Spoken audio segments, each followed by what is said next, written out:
11వ శతాబ్దంలో మొదటి రాజరాజ చోళుని కాలంలో చోళ సామ్రాజ్యం ప్రధాన శక్తిగా ఉద్భవించింది.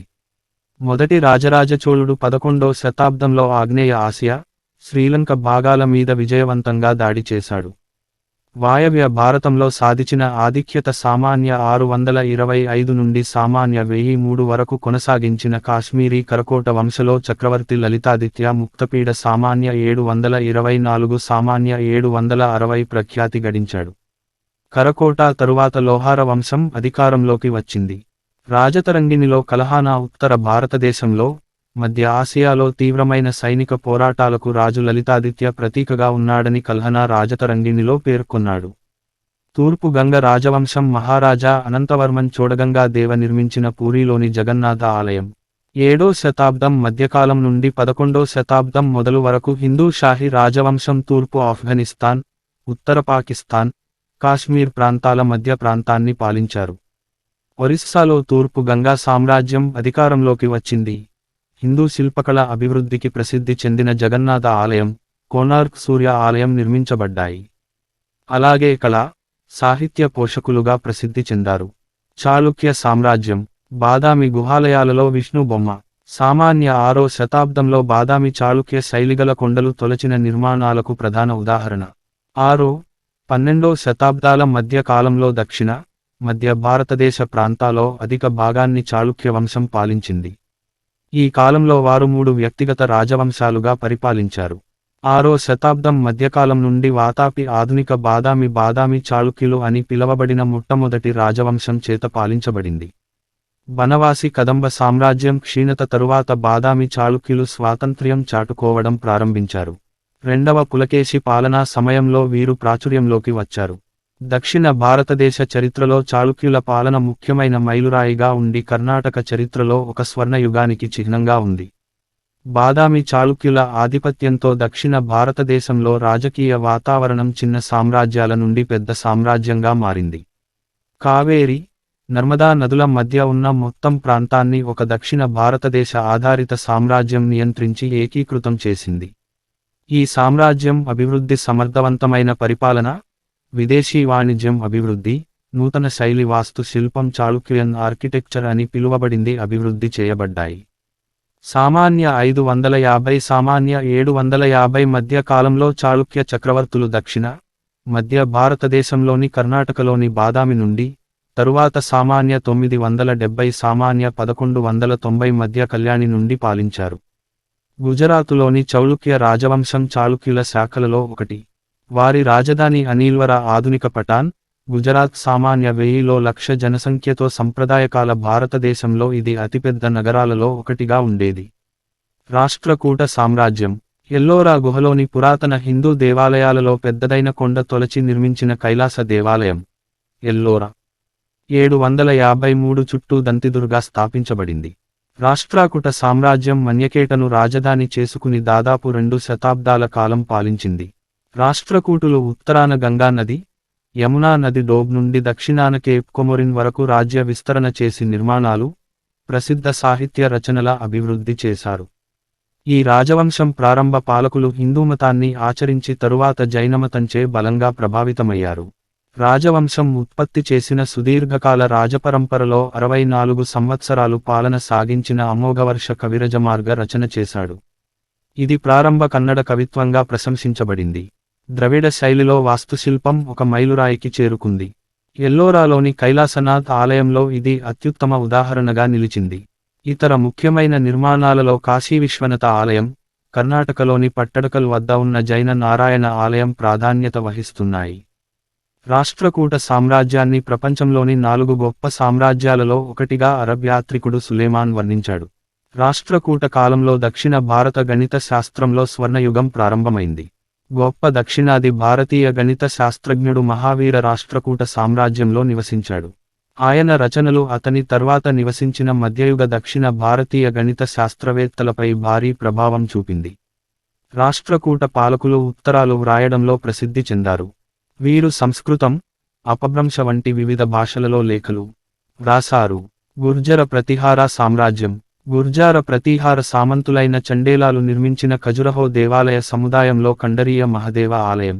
ఇది గుర్జార ప్రతీహార దేవాలయ నిర్మాణ శైలికి, కామపూరిత శిల్పాలకు పేరొందింది. ప్రతీహర చక్రవర్తి మిహిర భోజ నిర్మించిన తేలికా మందిర్కు గల 4 ప్రవేశ ద్వారాలలో ఒకటి. ఇండస్ నదికి తూర్పు వైపు అరబ్ సైన్యాలను నిలిపి ఉంచడంలో గుర్జర ప్రతీహారులు ముఖ్య పాత్ర పోషించారు. భారతదేశంలోని కాలిఫిట్ పోరాటాలలో నాగభట్ట అరబ్ సైన్యాన్ని ఓడించాడు. రెండవ నాగభట్టు పాలనలో ఉత్తర భారతదేశంలో గుర్జర ప్రతీహార వంశం అత్యంత శక్తివంతమైన రాజవంశంగా మారింది. అతని కొడుకు రామభద్ర కొంతకాలం పాలించిన తరువాత ఆయన కుమారుడు మిహిర భోజుడు పాలనా బాధ్యతలు స్వీకరించాడు. భోజ ఆయన వారసుడు మొదటి మహేంద్రపాళి పాలనలో ప్రతీహార సామ్రాజ్య శక్తి శిఖరాగ్రం చేరుకుంది. మహేంద్రాపల కాలం నాటికి పశ్చిమ సరిహద్దులో సింధు నుండి తూర్పున బెంగాలు, ఉత్తరాన ఉన్న హిమాలయాలు, దక్షిణాన నర్మదా వరకు ఉన్న ప్రాంతాలకు గుప్త సామ్రాజ్యం విస్తరించింది. ఈ విస్తరణ భారతీయ ఉపఖండంలో నియంత్రణ కొరకు రాష్ట్రకూట, పాల సామ్రాజ్యాలతో ఒక త్రైపాక్షిక శక్తి పోరాటాన్ని ప్రేరేపించింది. ఈ కాలంలో ఇంపీరియల్ ప్రతీహర రాజులు ఆర్యవాత మహారాజధీర భారతదేశంలోని గొప్ప రాజుల రాజు బిరుదాలకృతులయ్యారు. 10వ శతాబ్దం నాటికి గుజరా ప్రతీహరాస్ యొక్క తాత్కాలిక బలహీనతలను ఉపయోగించుకుని మాల్వా పారామరాలు, బుందేల్ఖండ్లోని చందేలలు, మహాకోసల కలాచూరీలు, హర్యానాలోని టోమరస్లు, చౌహానులు వంటి రాపుపుత్ర రాజులు స్వంతంత్రం ప్రకటించారు. పాలా సామ్రాజ్యం, పాలుల ఆదరణ పొందిన పురాతన విశ్వవిద్యాలయాలు. పాలుల పరిపాలనలో పేరొందిన నలందా విశ్వవిద్యాలయం. ఇది బౌద్ధ మత శిక్షణ, పరిశోధన కేంద్రంగా 450 నుండి 1193 CE ప్రపంచ ప్రసిద్ధిగాంచింది. ధర్మపాల చక్రవర్తి నిర్మించిన విక్రమశీల విశ్వవిద్యాలయపు ధ్యాన ప్రాంతపు అవశేషాలు. మొదటి గోపాల పాలా సామ్రాజ్యాన్ని స్థాపించాడు. ఇది బౌద్ధ రాజవంశంగా భారత ఉపఖండంలోని తూర్పు ప్రాంతంలోని బెంగాలు నుండి పాలించింది. శశాంక గౌడ రాజ్యం పతనం తరువాత పాలాలు బెంగాలును తిరిగి సమైక్యపరిచారు. పాలాలు బౌద్ధమతంలోని మహాయాన, తాంత్రిక పాఠశాలలను అనుసరించారు.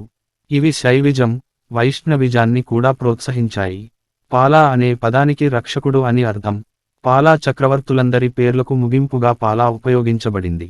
ధర్మపాల, దేవపాల క్రింద ఈ సామ్రాజ్యం శిఖరాగ్రానికి చేరుకుంది. ధర్మపాల కనౌజును జయించి వాయవ్య భారతదేశంలో సామ్రాజ్యాన్ని విస్తరించాడు. పాలా సామ్రాజ్యం అనేక విధాలుగా బెంగాలు స్వర్ణయుగం పరిగణించబడుతుంది. ధర్మపాల విక్రమాశీల నందా విశ్వవిద్యాలయాన్ని స్థాపించాడు. చరిత్రలో నమోదైన మొదటి గొప్ప విశ్వవిద్యాలయాలలో నలందా విశ్వవిద్యాలయం ఒకటి. పాలా సామ్రాజ్య పోషణలో పతాక స్థాయికి చేరుకుంది. పాలా చక్రవర్తులు అనేక బౌద్ధ విహారాలను కూడా నిర్మించారు. వారు ఆగ్నేయాసియా, టిబెట్ దేశాలతో సన్నిహిత సాంస్కృతిక, వ్యాపార సంబంధాలను కొనసాగించారు. పాలా సామ్రాజ్యం సంపదకు సముద్ర వాణిజ్యం జోడించబడింది. అరబ్బు వ్యాపారి సులేమాన్ తన జ్ఞాపకాలలో పాలా సైన్యం అపారమైన వివరాలను పేర్కొన్నాడు. మైత్రేయ, బుద్ధుని జీవితపు ఘట్టాల చిత్రాలు. పాల వంశపు గొప్ప రాజు రామపాల కాలంలో చిత్రించినవి. చోళ సామ్రాజ్యం. సామాన్య 1030లో చోళ సామ్రాజ్య చక్రవర్తి రాజేంద్ర చోళ దేశపు పరిధి పటం. క్రీ. శ. 1010 కాలపు బృహదీశ్వర ఆలయం యొక్క గ్రానైటీ శిలతో నిర్మించిన గోపురం. సామాన్య 9వ శతాబ్దం మధ్యకాలంలో మధ్యయుగ చోళులు ప్రాచుర్యంలోకి వచ్చారు. వారు దక్షిణ భారతదేశంలో గొప్ప సామ్రాజ్యాన్ని స్థాపించారు. వారు తమ పాలనలో దక్షిణ భారతదేశాన్ని సమైక్యపరచడంలో విజయం సాధించారు. వారి శక్తివంతమైన నౌకా దళంతో శ్రీవిజయ వంటి ఆగ్నేయ ఆసియా దేశాలలో వారి ప్రభావాన్ని విస్తరించారు. మొదటి రాజరాజ చోళుడు, అతని వారసులైన మొదటి రాజేంద్ర చోళుడు, రాజాదిరాజ చోళుడు, వీరరాజేంద్ర చోళుడు, మొదటి కులోత్తుంగ చోళుడు పాలనలో రాజవంశం దక్షిణాసియా, ఆగ్నేయ ఆసియాలో సైనిక, ఆర్థిక, సాంస్కృతిక శక్తిగా మారింది. మొదటి రాజేంద్ర చోళుని నౌకాదళాలను మరింత విస్తరించి బర్మా నుండి వియత్నాం వరకు ఉన్న సముద్రతీర ప్రాంతాలతో అండమాన్, నికోబార్ దీవులు, లక్షద్వీప్ ద్వీపాలు, సుమత్రా, ఆగ్నేయాసియా, మాలేషియా ద్వీపకల్పం వంటి సముద్ర తీరాలను ఆక్రమించాడు. నూతన సామ్రాజ్య మొదటి రాజేంద్ర చోళుని నాయకత్వంలో తూర్పు ఆసియాలోని శ్రీవిజయ సముద్రతీర ప్రాంత సామ్రాజ్య నగరాల ఆక్రమణ చేసి చైనాతో రాయబార కార్యాలయాలను కొనసాగించాడు. శ్రీలంక రాజకీయ వ్యవహారాల్లో వారు 2 శతాబ్దాల పాటు ఆధిపత్యం చెలాయించారు. పశ్చిమాన అరబ్బులు, తూర్పున చైనీయుల సామ్రాజ్యంతో వారు వ్యాపార సంబంధాలు కొనసాగించారు. మొదటి రాజారాజ చోళుడు తరువాత ఆయనతో సమానంగా విశిష్టత సాధించిన కుమారుడు రాజేంద్ర చోళుడు దక్షిణ భారతదేశం మొత్తానికి రాజకీయ సమైక్యత సాధించి చోళ సామ్రాజ్యాన్ని గౌరవనీయమైన సముద్ర శక్తిగా స్థాపించారు. చోళుల ఆధ్వర్యంలో దక్షిణ భారతదేశం కళ, మతం, సాహిత్యంలో ఉన్నత స్థాయికి చేరుకుంది. దేవాలయాల నిర్మాణంలో రాతి, కాంస్యాల శిల్పకళ భారతదేశంలో మునుపెన్నడూ సాధించనంత ఎత్తుకు చేరుకుంది. పశ్చిమ చాళుక్య సామ్రాజ్యం, ఇట్గీలోని మహదేవ ఆలయం, హవేరిలోని సిద్ధేశ్వర ఆలయం, పశ్చిమ చాళుక్యుల నిర్మాణ శైలి ప్రతీకలు. 10-12 శతాబ్దాల మధ్యకాలంలో పాశ్చాత్య చాళుక్య సామ్రాజ్యం దక్షిణ భారతదేశం, పశ్చిమ దక్కను ప్రాంతాలను పాలించింది. చాళుక్య నియంత్రణలో ఉత్తరాన నర్మదా నది, దక్షిణాన కావేరి నది మధ్య విస్తారమైన ప్రాంతాలు ఉన్నాయి. ఈ కాలంలో దక్కన్, హొయసిలలు, దేవగిరి సీనా యాదవులు, కాకతీయ రాజవంశం, దక్షిణ కలాచురీలు ఇతర పెద్ద పాలకులు పాశ్చాత్య చాళుక్యుల అనుచరులుగా ఉండేవారు. 12వ శతాబ్దంలో ద్వితీయార్ధంలో చాళుక్య శక్తి క్షీణించిన తరువాత మాత్రమే వారు స్వతంత్రులయ్యారు. పాశ్చాత్య చాళుక్యులు శిల్పకళ శైలిని అభివృద్ధి చేశారు. ప్రారంభ చాళుక్య రాజవంశం శైలి, తరువాత హొయసల సామ్రాజ్య శైలి మధ్య ఒక నిర్మాణ సంబంధం ఉంది. మధ్య కర్ణాటకలో తుంగభద్ర నదీ తీర ప్రాంతాలలో అనేక చోళ కట్టడాలు ఉన్నాయి. లకుండి వద్ద ఉన్న కాశీ విశ్వేశ్వర దేవాలయం, కురువాటిలోని మల్లికార్జున దేవాలయం, బాగాలిలోని కాళేశ్వర ఆలయం, హవేరీలోని సిద్ధేశ్వర దేవాలయం, ఇటాగిలోని మహాదేవ దేవాలయం ఇందుకు ఉదాహరణగా ఉన్నాయి. దక్షిణ భారతదేశంలో జరిగిన సున్నితమైన కళాభివృద్ధిలో ఇది ముఖ్యమైనది. ప్రత్యేకించి పశ్చిమ చాళుక్య రాజులు కన్నడ భాషలో, సంస్కృతం భాషలలో రచయితలకు, తత్వవేత్తలకు, బసవ వంటి రాజనీతిజ్ఞుడు, రెండవ భాస్కర వంటి గొప్ప గణిత శాస్త్రజ్ఞులకు ప్రోత్సాహం అందించారు. భారతీయ ఉపఖండంలో ఆరంభకాల ఇస్లాం దాడులు. భారత ఉపఖండాన్ని ఆక్రమించడం ముస్లింల ప్రారంభ ఆకాంక్షలలో ఒకటి అయినప్పటికీ తరువాత అది కష్టతరమైనదిగా గుర్తించిందని ప్రారంభ ఇస్లామిక్ సాహిత్యం సూచిస్తుంది. పర్షియాను ఆక్రమించిన తరువాత అరబు ఉమయ్యదు కాలిఫేటు 720లో ప్రస్తుత ఆఫ్ఘనిస్తాన్, పాకిస్తాన్ దేశాల్లో భాగంగా చేశాడు. క్రీ. శ.1869 కాలపు సోమనాథ దేవాలయం. ప్రస్తుత సోమనాథ దేవాలయం ప్రవేశద్వారపు వీక్షణ. మొదటిసారి మహమ్మద్ గజనీ దాడికి గురైన సోమనాథ దేవాలయం, హిందూ రాజులు పునర్నిర్మించిన ప్రతిసారి మహమ్మదీయ దురాక్రమణ దారుల చేత కూల్చుటకు గురైంది.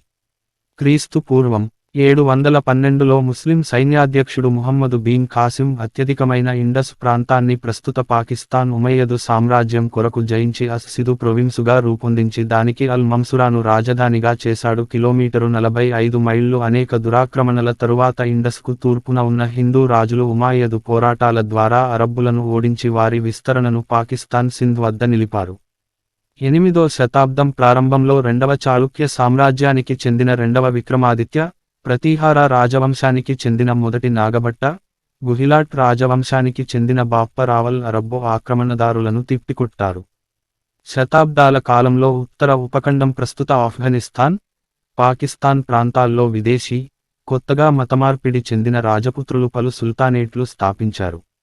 10వ శతాబ్దం నుంచి సింధును రాజపుత్ సోమ్రా రాజవంశం పాలించారు. తరువాత 13వ శతాబ్దం మధ్యకాలంలో రాజపుత్ సామ్రా రాజవంశం చేత పాలించబడింది.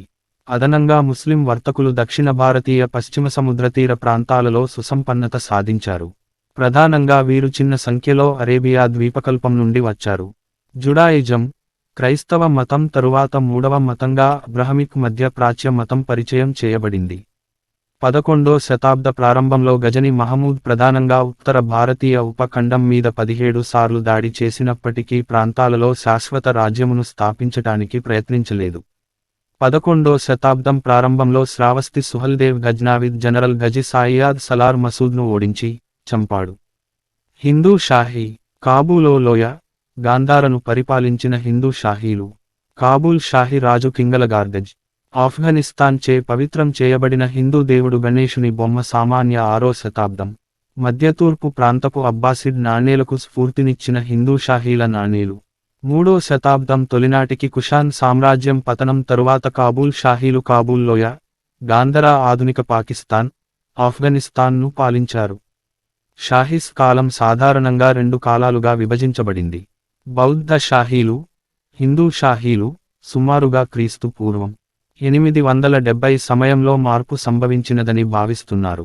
క్రీస్తు పూర్వం 565 క్రీస్తు పూర్వం 670 వరకు కాబూల్ షహన్ రత్బేల్ షాహన్ అని పిలుస్తారు. వీటి రాజధానులు కాపిసా, కాబూలలో తరువాత ఉదబందపురా అండ్ కొత్త రాజధానులుగా ఉన్నాయి.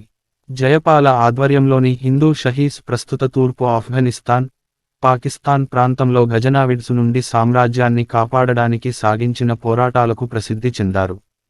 జయపాల గజ్నావిదుల ఏకీకరణలో ప్రమాదము గ్రహించి వారి రాజధాని నగరమైన గజ్ని మీద సెబుక్టిజిన్ పాలనలో ఒకసారి ముస్లిం గజ్నావిదు, హిందూ షాహీ పోరాటాలను ప్రారంభించిన అతని కొడుకు మహ్మూద్ పాలనలో ఒకసారి దాడి చేశాడు.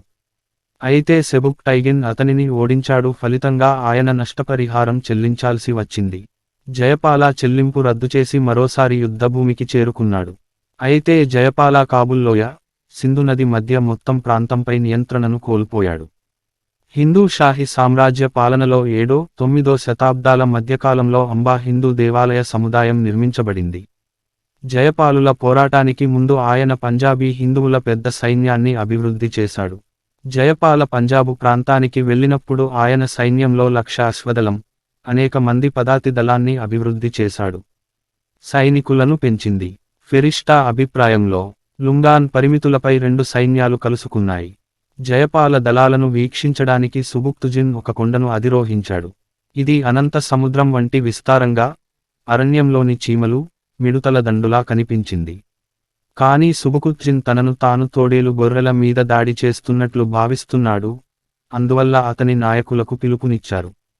ఆయన వారిని ప్రేరణ కలిగిస్తూ ఆదేశాలను జారీ చేశాడు. అతని సైనికులు కొద్ది సంఖ్యలో ఉన్నప్పటికీ 500 మంది వ్యక్తుల బృందాలుగా విభజించబడ్డారు. వీరు వరుసగా హిందూ సైనిక వరుసపై ఒక నిర్దిష్ట అంశంపై దాడి చేయడానికి ఉద్దేశించారు.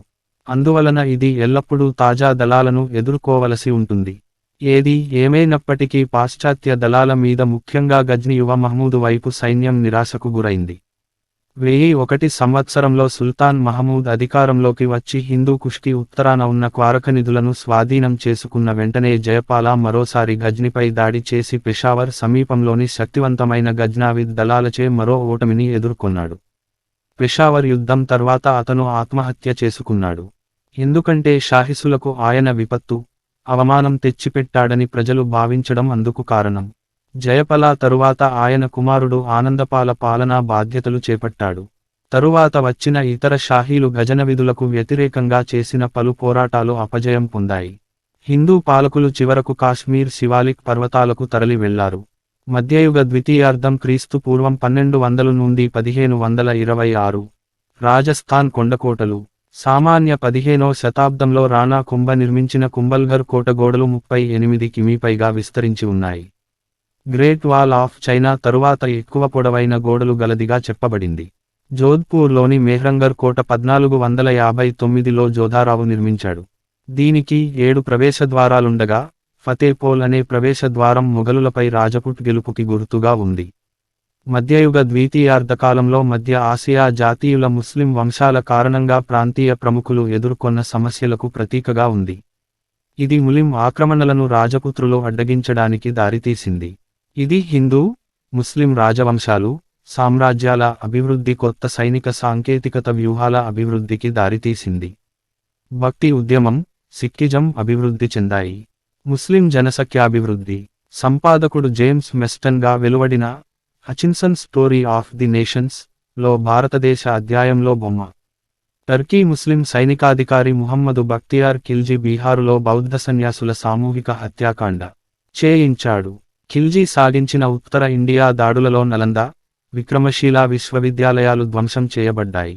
ఇందులో బ్రాహ్మణ, బౌద్ధ విద్యార్థులు సామూహికంగా హత్య చేయబడ్డారు. Closing square bracket. చరిత్రలో స్థిరపడిన ఇతర వ్యవసాయ సమాజాలలాగా భారత ఉపఖండంలో ఉన్నవారి సుదీర్ఘ చరిత్రలో వారి మీద సంచార తెగలవారు దాడి చేశారు. ఉపఖండంలో ఇస్లాం ప్రభావాన్ని విశ్లేషిస్తూ వాయువ్య భారతీయ ఉపఖండం తరచుగా మధ్య ఆసియా నుండి దాడులకు లక్ష్యంగా ఉందని వివరించబడింది.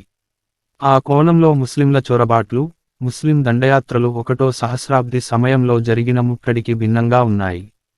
అయితే ముస్లింల చొరబాట్లను, తరువాత ముస్లిం దండయాత్రలను భిన్నమైనదిగా చెప్పాలంటే ముందటి ఆక్రమణదారుల వలె కాకుండా ముస్లిం విజేతలు సామాజిక వ్యవస్థలో తమ ఇస్లామిక్ గుర్తింపును నిలుపుకున్నారు.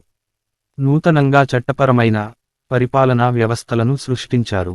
ఇది సాధారణంగా అనేక సందర్భాల్లో ముస్లిం ఏతర ప్రజల సొంత చట్టాలు, ఆచారాలకు వదిలివేయబడినప్పటికీ, ముస్లిం వ్యతిరేక ప్రత్యర్థులను, సామూహిక ప్రజానీకాన్ని ఇది ప్రభావితం చేసింది. వారు ప్రవేశపెట్టిన కొత్త సాంస్కృతిక సంకేతాలు అప్పటికే ఉన్న సాంస్కృతిక సంకేతాలకు పూర్తిగా భిన్నంగా ఉన్నాయి. ఇది ఒక నూతన భారతీయ సంస్కృతి పురోగతికి దారి తీసింది. ఇది ప్రాచీన భారత సంస్కృతి, ఆధునిక పాశ్చాత్యీకరణ చెందిన భారతీయ సంస్కృతికి భిన్నంగా ఉంది. అదే సమయంలో భారతదేశంలో ఉన్న ముస్లింలు అధికంగా మతం మార్చుకున్న భారతీయ సంతతికి చెందిన వారు ఉన్నారు. ఈ అంశం సంస్కృతుల సంశ్లేషణలో కూడా ముఖ్య పాత్ర పోషించింది. ముస్లిం సామ్రాజ్యం అభివృద్ధి, శత్రువుల రాజ్యాల రాజకీయ ప్రాముఖ్యత కలిగిన దేవాలయాలు విధ్వంసం చేయబడ్డాయి. ప్రజలు ఇస్లాం మతానికి బలవంతంగా మార్చబడ్డారు. జిజియా పన్ను చెల్లింపు, ముస్లిం కాని జనాభా ప్రాణులు కోల్పోయే పరిస్థితి ఎదురైంది. అలైన్ డానియేలు గుర్తించారు. సుమారు క్రీస్తు పూర్వం 632 సమయంలో ముస్లింలు రావడం మొదలుపెట్టారు. భారతదేశం చరిత్ర, దీర్ఘకాల హత్యలు, సామూహిక హత్యాకాండలు, విధ్వంసాలు సంభవించాయి. పవిత్ర యుద్ధం అనే పేరుతో అనాగరికులందరూ నాగరికతలను నాశనం చేశారని మొత్తం జాతులన్నింటినీ తుడిచిపెట్టింది. ముస్లిములను రాజపుత్రులు అడ్డగించుట. కీర్తి స్తంభం. భారత ఉపఖండంలో పెద్దదైన చిత్తోర్ కోట. 6 రాజస్థాన్ కొండ కోటలలో ఇది ఒకటి. విజయ స్తంభం. భారత ఉపఖండంలో ముస్లిం దండయాత్రల ముందు ఉత్తర, పశ్చిమ భారతదేశంలో అధిక భాగాన్ని రాజపుత్ రాజవంశాలు పాలించాయి. భారతదేశంలోని ఉమాయ్యదు పోరాటంతో అరబ్ ముస్లిం విస్తరణను అడ్డుకోవడంలో రాజపుత్రులు, దక్షిణ భారత చాళుక్య రాజవంశం విజయవంతమయ్యాయి. తరువాత మధ్య ఆసియా ముస్లిం టర్కులు ఉత్తరప్రదేశ్ హిందూ మతంలోకి రాజ్పుట్ రక్షణను చీల్చుకుని కేంద్రస్థానానికి ప్రవేశించారు. అయినప్పటికీ రాజపుత్రులు అనేక శతాబ్దాలుగా ముస్లిం టర్కిక్ సామ్రాజ్యాలపై దాడి కొనసాగించారు. సాంప్రదాయంగా బలమైన కట్టుబాట్లలో పాతుకుపోయిన ధైర్యమైన ప్రవర్తన విధానాలను పాటిస్తూ వారు పోరాటం కొనసాగించారు. 10వ శతాబ్దంలో రాజపుత్ర చౌహాన్ రాజవంశం ఢిల్లీ, అజ్మీరుల మీద నియంత్రణను నెలకొల్పింది. ఈ రాజవంశంలో అత్యంత ప్రసిద్ధ పాలకుడు పృథ్వీరాజ్ చౌహాన్.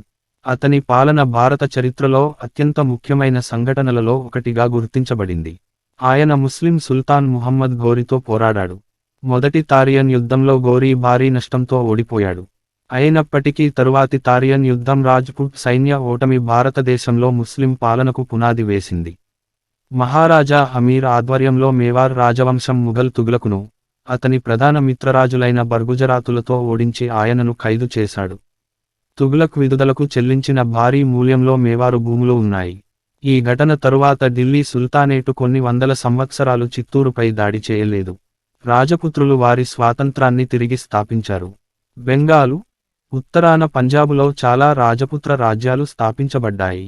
టోమర్లు గ్వాలియర్లో రాజ్యం స్థాపించారు. మాన్ సింగ్ తోమార్ తిరిగి నిర్మించిన గ్వాలియర్ కోట ఇప్పటికీ ఉంది. ఈ కాలంలో మేవారు ప్రముఖ రాజపుత్ర రాష్ట్రంగా ఉద్భవించింది.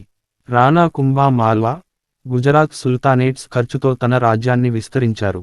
తదుపరి గొప్ప రాజపుత్ర పాలకుడు మేవారు రాణా సంగా ఉత్తర భారతదేశంలో ప్రధాన పాత్ర పోషించాడు.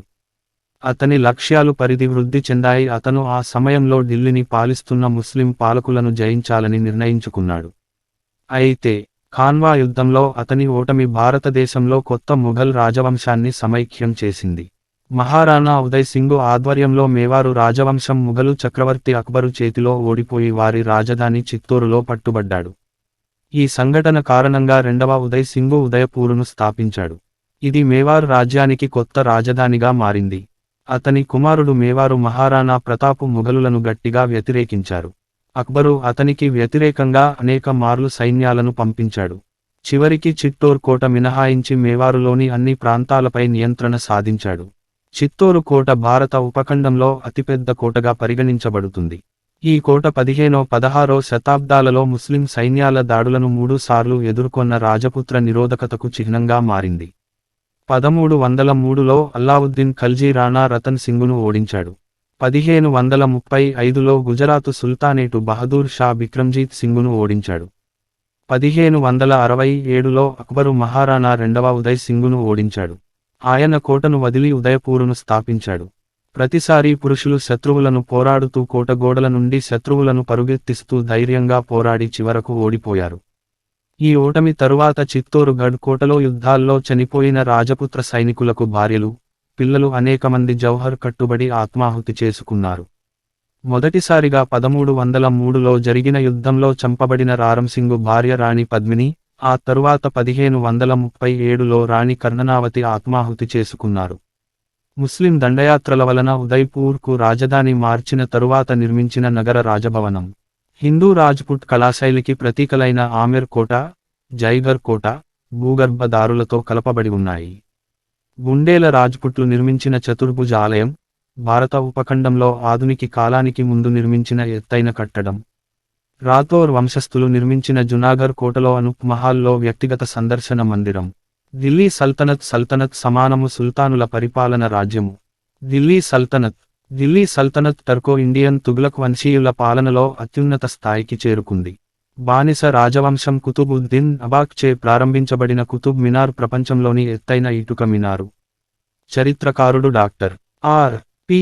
త్రిపాఠి ఇలా పేర్కొన్నాడు: భారతదేశంలో ముస్లింల సార్వభౌమత్వ చరిత్ర ఇల్తుత్మిష్తో సరిగా తెలియడం మొదలవుతుంది. ఢిల్లీ కేంద్రంగా పాలించిన ఢిల్లీ సల్తనత్లు ముస్లిం సల్తనత్లుగా పలు టర్కో ఇండియను రాజవంశాలు, పఠాను సంతతికి చెందిన అనేక రాజవంశాలు పాలించాయి. 13వ శతాబ్దం నుండి 16వ శతాబ్దం వరకు భారత ఉపఖండంలోని అధిక భూభాగాన్ని పాలించింది. భారతదేశంలో అభివృద్ధి చెందుతున్న ఢిల్లీ సల్తనత్ దక్షిణాసియా, పశ్చిమాసియాలతో చేరిన ఆసియా ఖండాన్ని విస్తృతంగా ప్రభావితం చేసింది. మధ్య ఆసియా సోఫాన భూభాగం నుండి సంచారజాతులకు చెందిన టర్కిక్ ప్రజల ప్రవాహం మొదలైంది. మధ్యప్రాచ్యంలో ఇస్లామిక్ కాలిఫ్రేట్ ప్రత్యర్థి రాజ్యాలలోని ముస్లిం పాలకులు ముస్లిమేతరులైన సంచార టర్కీలను బానిసలుగా మార్చడం మొదలుపెట్టినప్పుడు వారిలో చాలా మంది నమ్మకమైన సైనిక బానిసలుగా మామ్లులు మారడం మొదలైంది. 9వ శతాబ్దానికి మామ్లులు అని పిలువబడిన వీరు త్వరలోనే ముస్లిం భూములకు వలస వచ్చి ఇస్లామీయ రాజ్యంలో భాగంగా మారారు. అనేక టర్కీ మమ్లుకు బానిసలు చివరికి పాలకులుగా ఎదిగి ముస్లిం ప్రపంచం పెద్ద భాగాలను స్వాధీనం చేసుకున్నారు. భారత ఉపఖండం మీద తమ దృష్టిని మరల్చటానికి ముందు ఈజిప్టు నుండి ఆఫ్ఘనిస్తాన్ వరకు మమ్లుక్ సల్తనత్లను స్థాపించారు. 12-13వ శతాబ్దాలలో మధ్య ఆసియా టర్కులు ఉత్తర భారతంలో కొన్ని ప్రాంతాల్లో దాడి చేసి హిందూ చక్రవర్తుల ఆధీనంలో ఉన్న ఢిల్లీని స్వాధీనం చేసుకుని ఢిల్లీ సల్తనత్ను స్థాపించారు. తరువాతి బానిస రాజవంశం ఢిల్లీని కేంద్రంగా చేసుకుని ఉత్తర భారతదేశంలోని పెద్ద ప్రాంతాలను జయించగలిగారు. ఖిల్జీ రాజవంశం చాలా వరకు మధ్య భారతదేశాన్ని స్వాధీనం చేసుకుంది. దక్షిణ భారతదేశంలోని ప్రధాన హిందూ సామ్రాజ్యాలు సామంతరాజ్యాలుగా మారడానికి ఇది దారితీసింది. అయినప్పటికీ వారు భారత ఉపఖండాన్ని జయించి సమైక్యం చేయడంలో విజయవంతం కాలేదు. సల్తనత్ భారతీయ సాంస్కృతిక పునరుద్ధరణకు కొంతకాలం ఉపయోగపడింది. ఫలితంగా ఇండో-ముస్లిం సంస్కృతుల కలయికతో నిర్మాణం, సంగీతం, సాహిత్యం, మతం, వస్త్రాలలో శాశ్వతమైన సింక్రోనిక్ స్మారక చిహ్నాలను ఏర్పరచబడ్డాయి. ఢిల్లీ సుల్తానుల కాలంలో పర్షియన్లు, టర్కిక్, జర్మనీ భాష మాట్లాడే వలసదారులు స్థానిక సంస్కృత, ప్రాకృతం స్థానిక మాట్లాడేవారితో కలిసిన ఫలితంగా ఉర్దూ భాష వివిధ టర్కిక్ మాండలికాలలో గుంపు లేదా శిబిరం అని అర్థం జనించింది. రజియా సుల్తానా 1236, 1240 వంటి మహిళా పాలకులు ఉన్న ఏకైక ఇండో-ఇస్లామిక్ సామ్రాజ్యంగా ఢిల్లీ సల్తనత్ ప్రత్యేకత సంతరించుకుంది. ఏదేమైనా, ఢిల్లీ సుల్తానేట్ కూడా భారతీయ ఉపఖండంలో పెద్ద ఎత్తున విధ్వంసం, ఆలయాల అపవిత్రతపరచడానికి కారణంగా నిలిచింది. ఢిల్లీ సల్తనత్ కాలంలో భారతీయ నాగరికత, ఇస్లామిక్ నాగరికత మధ్య ఒక సంశ్లేషణ జరిగింది. తరువాతి బహుళ సాంస్కృతిక సమాజం విస్తృత అంతర్జాతీయ నెట్వర్కులు సామాజిక, ఆర్థిక వ్యవస్థలతో సహా ఆఫ్రో-యురేషియా భూభాగాలను విస్తరించింది. ఇది వస్తువులు, ప్రజలు, సాంకేతికతలు, ఆలోచనలు ఒకరితో ఒకరు పంచుకోవడానికి సహకరించింది. భారతీయ కులీనుల నుండి టర్కిక్ ముస్లిం కులీనులకు అధికారం బదిలీ చేయబడింది. పెరుగుతున్న ప్రపంచ వ్యవస్థకు భారతీయ ఉపఖండాన్ని అనుసంధానించడానికి ఢిల్లీ సల్తనత్ బాధ్యత వహించింది. ఇది భారతీయ సంస్కృతిని గణనీయమైన స్థాయిలో ప్రభావితం చేసి విస్తృత అంతర్జాతీయ నెట్వర్కుగా రూపొందింది. 13వ శతాబ్దంలో మంగోలు సామ్రాజ్యం ఆసియా, తూర్పు ఐరోపాలోని చాలా ప్రాంతాలను ఆక్రమించుకుని స్వాధీనం చేసుకుంది. అయితే భారతదేశ ఢిల్లీ సల్తనత్ మంగోలు దండయాత్రను విజయవంతంగా తిప్పికొట్టింది. టర్కిక్ మమ్లుక్ బానిస సైన్యం వారి విజయానికి ముఖ్య కారణంగా ఉంది. మంగోల వంటి సంచార అశ్వికదల యుద్ధ నైపుణ్యంలో టర్కీ మమ్లుకులు ఆరితేరిన వారు కనుక ఈ విజయం సాధ్యం అయింది. మంగోలులను ఢిల్లీ సల్తనత్ను తిప్పికొట్టకుండా ఉంటే మంగోలు సామ్రాజ్యం భారతదేశంలో విస్తరించడానికి అవకాశం ఉంది. మధ్య ఆసియాలోని టర్కో మంగోన్ విజేత తైమూరు టమేర్లేన్ ఉత్తర ఢిల్లీ నగరంలోని తుగ్లకు రాజవంశం సుల్తాన్ నాసిర్-యుద్దీన్ మెహ్ముదు మీద దాడి చేశాడు. 1398 డిసెంబరు 17న సుల్తాను సైన్యం ఓడిపోయింది. తైమూరు ఢిల్లీకి చేరుకుని 3 రోజులు పగలు, రాత్రులు దోపిడీ చేసి నగరంలో విధ్వంసం సృష్టించి శిథిలాలను వదిలివేశారు. సైదు విద్వాంసులు, ఇతర ముస్లింలు కళాకారులు తప్ప మిగిలిన మొత్తం నగరాన్ని దోచుకోవాలని తైమూరు ఆదేశించాడు. ఒక్క రోజులో 1,00,000 యుద్ధ ఖైదీలు చంపబడ్డారు. ఢిల్లీ తొలగింపు తరువాత సల్తనత్ను గణనీయంగా బాధించబడి లోడి రాజవంశ పాలనలో కొంతకాలం పునరుద్ధరించబడింది. ఢిల్లీ సుల్తానుల కాలంనాటి ప్రముఖ కట్టడాలు. ఢిల్లీ సుల్తానుల చేతిలో నాశనమైన ఆలయ ప్రాంగణాలలో ఒకటైన కాకతీయ కళా తోరణం, వరంగల్ గేట్. కాకతీయ వంశపు రాజులు నిర్మించింది. చాళుక్య వంశ రాజులచే పాటన్, గుజరాత్లో నిర్మించబడిన దిగుడు బావి రాణికి వావ్. 1200 నుండి 1210 మధ్య కాలంలో ఢిల్లీ సుల్తాన్ కుతుబుద్దీన్ ఐబక్ దాడికి గురై 1298లో అల్లావుద్దీన్ ఖిల్జీ చేతిలో నాశనమైంది. రుద్ర మహాలయ ఆలయం దగ్గర కీర్తి స్తంభం కళాకృతి. అల్లావుద్దీన్ ఖిల్జీ దీనిని నాశనం చేశాడు. హోయసాలేశ్వర ఆలయం వెలుపలి గోడలపై శిలాచిత్రాలు. ఢిల్లీ సుల్తానులు 2 సార్లు దాడి చేసి విలువైనవి స్వాధీనం చేసుకున్నారు. భక్తి ఉద్యమం, సిక్కిజం, హిమాలయన్ బుద్ధిజం. సిక్కుల గురువు గురు గోవింద్ సింగ్ రచించిన దశం గ్రంథ. 24 అవతారాలు గల విష్ణు, రుద్ర, బ్రహ్మ, హిందూ యుద్ధ దేవత చండీ, బచ్చితర్ నాటక్లో రాముని కథ ముఖ్యమైన అంశాలు. మధ్యయుగ హిందూ మతం నుండి భక్తి ఉద్యమం తలెత్తింది. తరువాత ఇది సిక్కు మతంలో విప్లవాత్మకంగా మారింది. ఇది దక్షిణ భారతదేశంలో ప్రస్తుతం తమిళనాడు, కేరళ ప్రాంతాలలో 7వ శతాబ్దంలో ఉద్భవించి ఉత్తరం వైపు వ్యాపించింది. 15వ నుండి 17వ శతాబ్దం మధ్యకాలంలో తూర్పు, ఉత్తర భారతదేశాల్లో ఇది విస్తరించింది. భక్తి ఉద్యమం వైష్ణవిజం విష్ణు, శైవిజం శివ, శాక్తేయం శక్తి దేవతల, స్మార్టిజం వంటి వేర్వేరు దేవుళ్ళు, దేవతల చుట్టూ ప్రాంతాల వారీగా అభివృద్ధి చెందింది. ఈ కదలిక అనేక మంది కవి సన్యాసుల కృషితో మరింత స్ఫూర్తి పొందింది. వీటిలో విస్తృత స్థాయిలో ద్వైత, అద్వైత వేదాంత సిద్ధాంతాలు ఉన్నాయి. సిక్కుమతానికి మొదటి గురు నానకు ప్రసంగాలు ఆధారంగా ఉన్నాయి. సిక్కుమతం 10 మంది సిక్కు గురువుల ఆధ్యాత్మిక బోధనల మీద ఆధారపడింది. 10వ గురువు మరణం తరువాత గురు గోవింద్ సింగు సిక్కు గ్రంథం గురు గ్రంథ్ సాహిబు సిక్కులకు ఆధ్యాత్మిక మార్గదర్శిగా పనిచేసే శాశ్వతమైన, వాస్తవిక గురు సాహిత్య స్వరూపంగా మారింది. భారతదేశంలో బౌద్ధమతం హిమాలయ రాజ్యాలైన నాంద్యాలు రాజ్యం లడ్, సిక్కిం రాజ్యం సిక్కిం, మధ్యయుగ కాలం నాటి చుటియా రాజ్యంలో అరుణాచల్ ప్రదేశ్ అభివృద్ధి చెందింది. 1500లలో నిర్మించిన లడఖ్లోని తికెస్ మొనాస్టరీ, 1600లో నిర్మించిన తవాంగ్ సన్యాసాశ్రమము, లాసా, టిబెట్లోని పోటల రాజభవనం తరువాత పెద్దది. 1700 మధ్య కాలంలో 12వ కర్మప లామా చాంగ్చుక్ డోర్జీ సలహాల ప్రకారం సిక్కింలో నిర్మించిన రుంటెక్ సన్యాసాశ్రమము. విజయనగర సామ్రాజ్యం. విజయనగర రాజులు వారి గజసైన్యం కొరకు నిర్మించిన గజశాల. హంపీలో విజయనగర సంత, కృష్ణ ఆలయం పక్కనగల పుష్కరిణి పక్కన ఉంది. హంపీలో విఠ్ఠల ఆలయంలోని రాతి రథం. హంపీలో పురాతన సంత, తోటలు. 1336లో మొదటి హరిహార, అతని సోదరుడు మొదటి బుక్కరాయ విజయనగర సామ్రాజ్యాన్ని స్థాపించారు. ఇది హొయసల సామ్రాజ్య, కాకతీయ సామ్రాజ్యం, పాండ్యన్ సామ్రాజ్యాల రాజకీయ వారసత్వంగా ఉద్భవించింది. 13వ శతాబ్దం ముగిసేనాటికి దక్షిణ భారతాన్ని ఇస్లామీయ దండయాత్రల నుండి రక్షించే శక్తిగా ఈ సామ్రాజ్యం ప్రాచుర్యంలోకి వచ్చింది. 1565లో దక్కను సుల్తానేట్ల మిశ్రమ సైన్యాల చేతిలో భారీ సైనిక ఓటమి తర్వాత దాని శక్తి క్షీణించినప్పటికీ కూడా ఇది 1646 వరకు కొనసాగింది.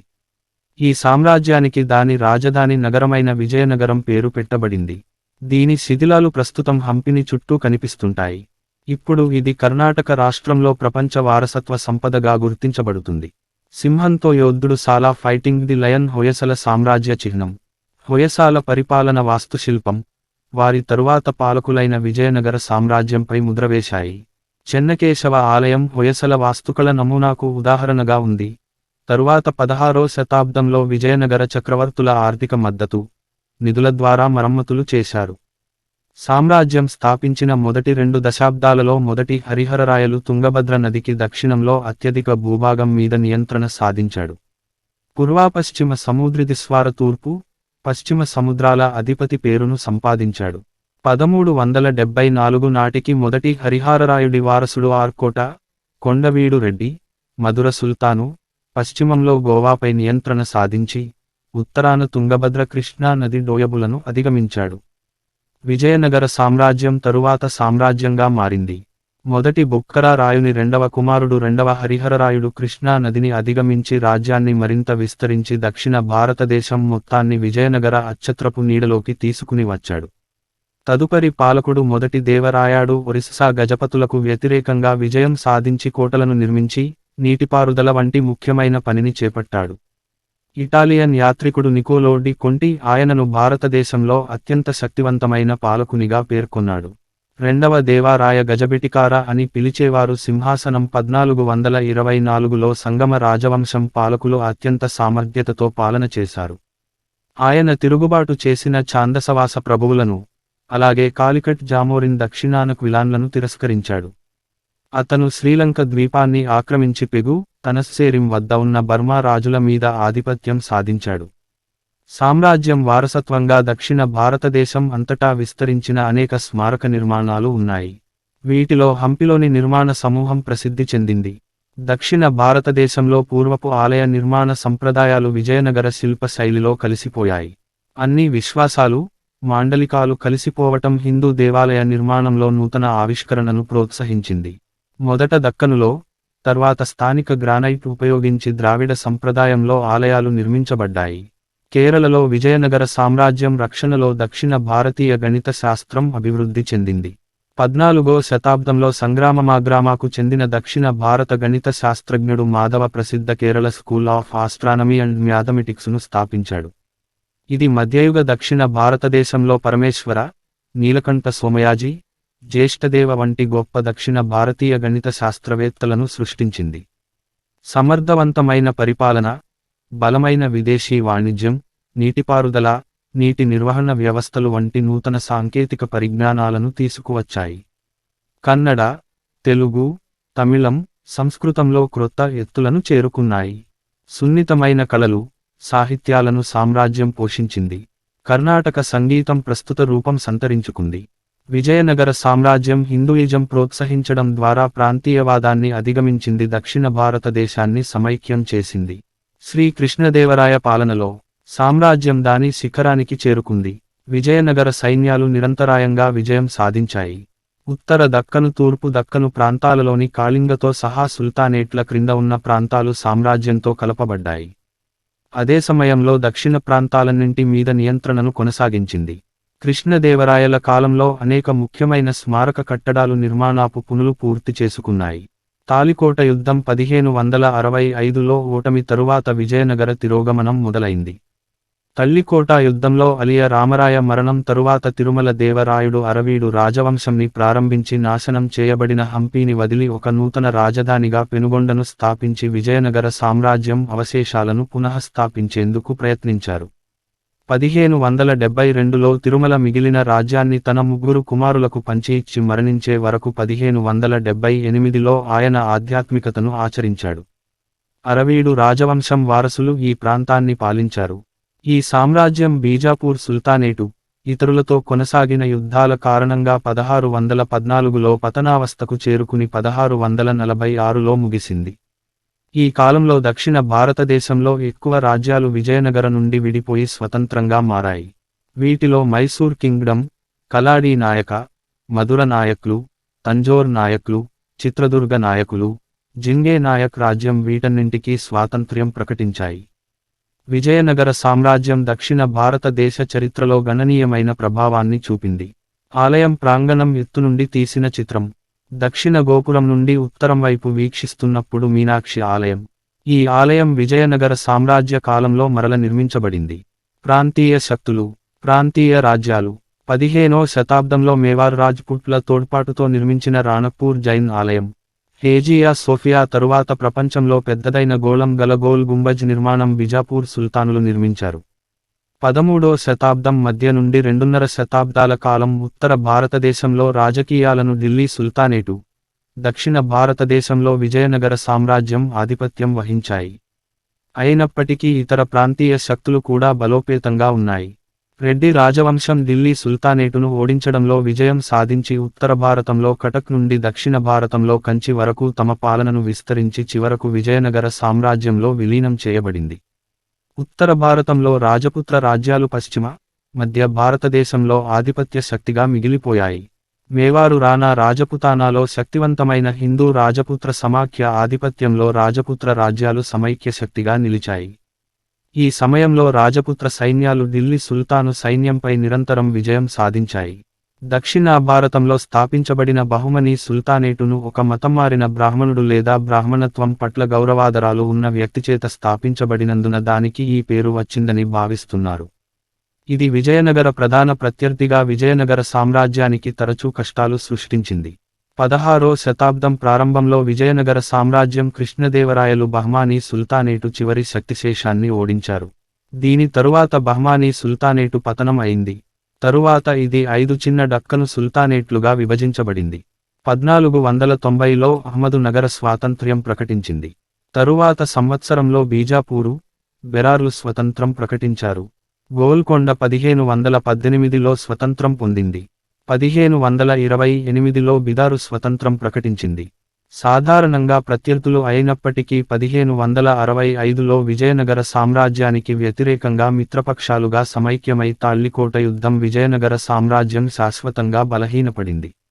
తూర్పు భాగంలో గజపతి సామ్రాజ్యం ప్రాంతీయ సంస్కృతి, వాస్తుశిల్పం వృద్ధితో బలమైన ప్రాంతీయ శక్తిగా మిగిలిపోయింది. కపిలేంద్రదేవుని ఆధిపత్యంలో గజపతులు సామ్రాజ్యాన్ని ఉత్తర భారతంలో గంగా నుండి దక్షిణ భారతంలో కావేరీ వరకు విస్తరించారు. ఈశాన్య భారతదేశంలో 6 శతాబ్దాలుగా అహోం రాజ్యం ఒక ప్రధాన శక్తిగా ఉంది. లచిత్ బోర్ఫుకన్ నేతృత్వంలో అహోం ముఘల్ ఘర్షణల సమయంలో సతీఘాట్ యుద్ధంలో ముఘల్ సైన్యాన్ని వంచనతో ఓడించారు. ఈశాన్య భారతదేశంలో, తూర్పు భారతదేశంలో ఉన్న మణిపూరు రాజ్యం కాంగ్లా ఫోర్టును అధికార కేంద్రంగా చేసుకుని పాలించింది. ఇది అధునాతన హిందూ గౌడియా వైష్ణవ సంస్కృతిని అభివృద్ధి చేసింది. అహోం వాస్తుశిల్పం. అహోం రాజు ప్రమట్ట సింగ శివ్ సాగర్ రంగ్పూర్లో నిర్మించిన రంగ్గర్, భారత ఉపఖండంలో పెద్దదైన వెలుపలి క్రీడామైదానాలలో ఒకటి. అహోం రాజు రాజేశ్వర్ సింగ నిర్మించిన 7 అంతస్తుల రాజభవనం కరెంఘర్, రుద్రసింగ నిర్మించిన రాజభవనం తలాతల్ఘర్. ఆరంభకాల ఆధునిక కాలం సామాన్య 1526 నుండి 1858. భారత చరిత్రలో తొలి ఆధునిక కాలం మొఘల్ వంశ విస్తరణ, పతన కాలంగా 1526 నుండి సామాన్య శకం 1858 పరిగణిస్తారు. ఈ కాలంలో హిందూ, మహమ్మదీయ సాంస్కృతిక కలగలుపుగా భారత ఇస్లామీయ వాస్తుశిల్పం రూపుదిద్దుకుంది. మరాఠా సామ్రాజ్యం, సిఖ్ సామ్రాజ్యం విస్తరణ, బ్రిటీషు పరిపాలన ప్రారంభంతో అంతమైంది. మొఘలు సామ్రాజ్యం. మొఘల్ సామ్రాజ్యం 18వ శతాబ్దపు మొదట్లో విస్తారమైన ముఘల్ సామ్రాజ్యం. తాజ్ మహల్, తన ప్రియమైన భార్య కోసం షాజహాన్ చక్రవర్తి నిర్మించిన ముంతాజ్ మహల్ అనబడే పాలరాతి సమాధి. 1526లో ఫెర్గానా లోయ ఆధునిక ఉజ్బెకిస్తాన్ నుండి తైమూరు వారసుడైన తైమూరిదు బాబరు, చెంగిస్ ఖాన్ వారసుడు బాబర్, ఖైబర్ పాస్ గుండా పయనించి వచ్చి ముఘల్ సామ్రాజ్యాన్ని స్థాపించాడు. ఇందులో ప్రస్తుత ఆఫ్ఘనిస్తాన్, పాకిస్తాన్, భారతదేశం, బంగ్లాదేశ్ భాగంగా ఉండేవి. అతని కుమారుడు హుమాయును 1540లో ఆఫ్ఘన్ యోధుడు షేర్ షా సూరి చేతిలో ఓడిపోయాడు. ఫలితంగా హుమయూన్ కాబూల్ వైపు తిరుగుబాటు చేయవలసి వచ్చింది. షేర్ షా మరణించిన తరువాత అతని కుమారుడు ఇస్లాం షా సూరి, ఆయన హిందూ సైన్యాధ్యక్షుడు హేము విక్రమాదిత్య 1556లో ఢిల్లీ కేంద్రంగా ఉత్తర భారతదేశంలో లౌకిక పాలనను స్థాపించారు. ఢిల్లీ యుద్ధంలో విజయం సాధించిన తరువాత అక్బర్ దళాలు 1556 నవంబరు 6న రెండవ పానిపట్టు యుద్ధంలో హేమును ఓడించాయి. బాబరు మనవడు అయిన గొప్ప చక్రవర్తి అక్బర్ ది గ్రేట్ హిందువులతో మంచి సంబంధాన్ని ఏర్పరచటానికి ప్రయత్నించాడు. జైనమతం పవిత్ర దినాల్లో అక్బర్ అమరీ లేదా జంతువులను చంపకూడదు అని ప్రకటించాడు. అతను ముస్లిమేతరుల కోసం జిజియా పన్నును వెనక్కి తీసుకున్నాడు. మొఘల్ చక్రవర్తులు స్థానిక రాజకుటుంబాలతో వివాహ సంబంధం ఏర్పరుచుకుని స్థానిక మహారాజాలతో రాజకీయ మైత్రిని సాధించాడు. పురాతన భారతీయ శైలులతో వారి టర్కో పెర్షియన్ సంస్కృతిని అనుసంధానించడానికి ప్రయత్నించాడు. ఇది ఒక ప్రత్యేక ఇండో పర్షియన్ సంస్కృతి, ఇండో సార్సెనిక్ నిర్మాణాన్ని సృష్టించింది. అక్బర్ రాజపుత్ర యువరాణి మరియం జుమానీని వివాహం చేసుకున్నాడు. వారికి జన్మించిన జహంగీర్ రాజ్పుత్, మొఘల్ వారసత్వంతో భవిష్యత్తు మొఘల్ చక్రవర్తి అయ్యాడు. జహంగీర్ తన తండ్రి విధానాన్ని అనుసరించాడు. 1600 నాటికి మొఘల్ రాజవంశం భారత ఉపఖండంలో అధిక భాగాన్ని పాలించింది. షాజహాన్ పాలన మొఘల్ నిర్మాణకళకు స్వర్ణయుగం. ఆయన నిర్మించిన స్మారక కట్టడాలలో అత్యంత ప్రసిద్ధమైన తాజ్ మహల్ ఆగ్రా, మోతీ మసీదు, ఆగ్రా, ఎర్రకోట, జమా మసీదు ఢిల్లీ, లాహోర్ ఫోర్ట్ ఉన్నాయి. గుజరాత్ సుల్తానుల మీద విజయానికి గుర్తుగా అక్బర్ నిర్మించిన బులంద్ దర్వాజా 1856 నుంచి సుమారు 200 ఏళ్లపాటు ఎర్రకోట మొఘలాయి చక్రవర్తులకు నివాసస్థలంగా వర్ధిల్లింది. మొఘల్ యుగం భారతదేశం చివరి స్వర్ణ యుగంగా పరిగణించబడింది. ఇది భారత ఉపఖండంలో ఉనికిలో ఉన్న రెండవ అతిపెద్ద సామ్రాజ్యంగా ఉంది. ప్రపంచ ఆర్థిక వ్యవస్థలో 24.4% నియంత్రిస్తూ చైనాను వెనుకకు నెట్టింది. తయారీలో ప్రపంచ ప్రథమ స్థానంలో ఉంది. ప్రపంచంలోనే అతిపెద్ద ఆర్థిక శక్తిగా చైనాను అధిగమించింది. ఇది ప్రపంచ పారిశ్రామిక ఉత్పత్తిలో 25% ఉత్పత్తి చేస్తుంది. మొఘల్ సామ్రాజ్యం చేపట్టిన వ్యవసాయ భూముల సంస్కరణలు వ్యవసాయ ఉత్పత్తికి సహకరించాయి. పారిశ్రామిక విధానాల పనితీరు పారిశ్రామిక ఉత్పాదకత అభివృద్ధికి సహకరించింది. అధిక స్థాయి పట్టణీకరణ వైపు మొగ్గు చూపడానికి ఇది దారితీసింది. మొఘల్ సామ్రాజ్యం ఔరంగజేబు పాలనలో ప్రాదేశిక విస్తరణలో అత్యున్నత స్థానానికి చేరుకుంది. శివాజీ క్రింద మరాఠా సైన్యం పునరుజ్జీవనం కారణంగా అతని పాలనలో క్షీణత ప్రారంభమైంది. చరిత్రకారుడు సర్ జెఎన్ శంకరు అన్ని ఔరంగజేబు సాధించినట్లు కనిపించినప్పటికీ వాస్తవంగా అన్ని పోగొట్టుకున్నాడు అని వ్రాసాడు. విన్సెంటు స్మిత్ ఈ విధంగా ప్రతిస్పందించాడు: దక్కను ఔరంగజేబు శరీరానికే కాకుండా అతని సామ్రాజ్యానికి కూడా శ్మశానంగా మరిందని నిరూపించబడింది. ఔరంగజేబ్ భారతదేశపు అత్యంత వివాదాస్పద రాజుగా పరిగణించబడుతున్నాడు. ఆయన తన పూర్వీకుల కన్నా తక్కువ సహనంతో జిజాయా పన్నును పునఃప్రారంభించి అనేక చారిత్రక దేవాలయాలను నాశనం చేశాడు. అదే సమయంలో అతను నాశనం చేసిన దానికంటే ఎక్కువ హిందూ దేవాలయాలను నిర్మించాడు. తన పూర్వీకుల కంటే తన సామ్రాజ్య అధికార పదవులలో హిందువులు అధికంగా ఉన్నారు. సున్నీ ముస్లింలు హిందువులు, షియా ముస్లింలకు వ్యతిరేకంగా ధ్వజమెత్తారు. ఏది ఏమైనప్పటికీ తన పూర్వీకుల కంటే అసహనం ప్రదర్శించి సాంప్రదాయం అణచివేతకు, క్రూరత్వం ప్రదర్శిస్తూ, అధికార కేంద్రీకరణను అధికరిస్తూ తరచూ విమర్శలను ఎదుర్కొన్నాడు. పూర్వపు చక్రవర్తుల వలె కాకుండా ఔరంగజేబ్ తరువాత రాజవంశం పతనానికి పెద్ద పాత్ర పోషించి ఉండవచ్చని పలువురు భావిస్తున్నారు. ఇది అధిక సంఖ్యలో హిందూ జనాభాను ప్రభావితం చేసింది. తరువాత సామ్రాజ్యం క్షీణించింది. మరాఠాలు, జాట్లు, ఆఫ్ఘన్ల నుండి ఎదురైన దండయాత్రల కారణంగా మొఘలులు అనేక దెబ్బలను ఎదుర్కొన్నారు. మొఘల్ సామ్రాజ్యం పతనం సమయంలో అనేక చిన్న రాజ్యాలు అధికార శూన్యతను పూరించడానికి ప్రయత్నించి తరుగుదలకు మరింత దోహదపడ్డాయి. 1737లో మరాఠా సామ్రాజ్యం మరాఠా సైన్యాధ్యక్షుడు బాజీరావ్ ఢిల్లీ మీద దాడి చేసి ఢిల్లీని దోచుకుంది. సైన్యాధ్యక్షుడు అమీర్ ఖాన్ ఉమ్రావల్ ఉదాత్ నాయకత్వంలో మొఘల్ చక్రవర్తి 5000 మరాఠా అశ్వికదళ సైనికులను తరమడానికి 8000 దళాలను పంపించాడు. అయితే బాజీరావు అనుభవం లేని మొఘల్ సైన్యాన్ని సులభంగా అధిగమించాడు. మిగిలిన సామ్రాజ్య మొఘల్ సైన్యం పారిపోయారు. 1737లో మొఘల్ సామ్రాజ్యం ఆఖరి ఓటమిలో మొఘల్ సైన్యం commander in chief Nizam ul Mulk Bhopal వద్ద మరాఠా సైన్యం చేతిలో ఓడిపోయాడు. ఇది ముఖ్యంగా మొఘల్ సామ్రాజ్యం ముగిపు అయింది. జాట్ పాలకుడు సూరజ్మల్ ఆగ్రా వద్ద మొఘల్ సైన్యాలను తరిమికొట్టి నగరాన్ని దోచుకుని తాజ్ మహల్ ప్రవేశం ద్వారంలో ఉన్న 2 గొప్ప వెండి తలుపులను తమతో తీసుకుని వెళ్లాడు. తరువాత 1763లో సూరజ్మాల్ ఈ తలుపులను కరిగించాడు. 1739లో ఇరాన్ చక్రవర్తి నాదర్ షాహ్ కర్నాల్ యుద్ధంలో మొఘల్ సైన్యాన్ని ఓడించాడు. ఈ విజయం తర్వాత నాదిర్ షా ఢిల్లీని స్వాధీనం చేసుకుని మయూర సింహాసనంతో సహా అనేక సంపదలను మోసుకెళ్లాడు. మొఘల్ పాలనకు నిరంతరం స్థానిక భారతీయ అడ్డగింత కారణంగా సామ్రాజ్యం మరింత బలహీనపడింది. మొఘల్ మతపరమైన అణచివేతకు వ్యతిరేకంగా బండా సింగు బహదూరు సిక్కు ఖల్సాను నడిపించాడు. బెంగాల్ హిందూ రాజులు ప్రతాపాదిత్య, రాజా సీతరం రే తిరుగుబాటు చేశారు. బుండేలా రాజపుత్రుల మహారాజా ఛత్రసాల్ మొఘలులతో పోరాడి పన్న రాజ్యాన్ని స్థాపించాడు. మొఘల్ రాజవంశం 1757 నాటికి తోలుబొమ్మ పాలకులకు పరిమితమైంది. 1762 నాటికి లాహోర్లోని ముస్లిం ప్రాదేశిక ప్రభుత్వాల ఆధ్వర్యంలో సిక్కులను తుడిచివేయడానికి జరిగింది. ఇందులో 30,000 మంది సిక్కులు చంపబడ్డారు. 1746లో మొఘలులతో ప్రారంభమైన సిక్కు ధ్వంసం, దాని ముస్లిం వారసుల రాజులు అనేక దశాబ్దాలు కొనసాగించారు. 1857 నాటి భారతీయ తిరుగుబాటు సమయంలో మొఘల్ రాజవంశం అవశేషాలు చివరకు ఓడించబడ్డాయి. దీనిని 1857 స్వాతంత్ర్య యుద్ధం అని కూడా పిలుస్తారు. సామ్రాజ్యం అవశేషాలు అధికారికంగా బ్రిటిష్ వారు స్వాధీనం చేసుకున్నారు. మరాఠీ సామ్రాజ్యం. మరాఠా సామ్రాజ్యం 1760 కాలంనాటి ఉచ్చ స్థితిలో మరాఠా సామ్రాజ్యం దక్షిణ భారతం నుండి ప్రస్తుత పాకిస్తాన్ వరకు పసుపు రంగు. 1818 వరకు మరాఠా పీష్వాల రాజకోట పూనాలోని శనివార్వాడ. 18వ శతాబ్దం ప్రారంభంలో మరాఠా సామ్రాజ్యం భారతీయ ఉపఖండంలో అత్యంత బలమైన రాజకీయ శక్తిగా అభివృద్ధి చెందింది. పేష్వా ఆధీనంలో మరాఠాలు సమైక్యమై దక్షిణాసియాలో అధిక భూభాగాన్ని పాలించారు. మరాఠాలు భారతదేశంలో మొఘల్ పరిపాలనను ముగింపుకు తీసుకువచ్చిన రాజకీయ శక్తిగా గుర్తింపు పొందారు. తంజావూరు మరాఠా రాజ్యంలోని తంజావూరు మరాఠా ప్యాలెసు దర్బారు హాలు అంతర్గత నిర్మాణం. మరాఠా సామ్రాజ్యం హిందవి స్వరాజ్య స్థాపనకు నిశ్చయించిన భోంస్లే వంశానికి చెందిన ఛత్రపతి శివాజీచే స్థాపించబడి సంఘటితం చేయబడింది. సర్ జె.ఎన్. సర్కారు శివాజీని హిందూ జాతి ఉత్పత్తి చేసిన చివరి గొప్ప నిర్మాణాత్మకమైన మేధావి, జాతీయ నిర్మాతగా వర్ణించాడు. అయితే శివాజీ సోదరసమానుడు వెంకోజీ తంజావూరు మరాఠా రాజ్యాన్ని స్థాపించారు.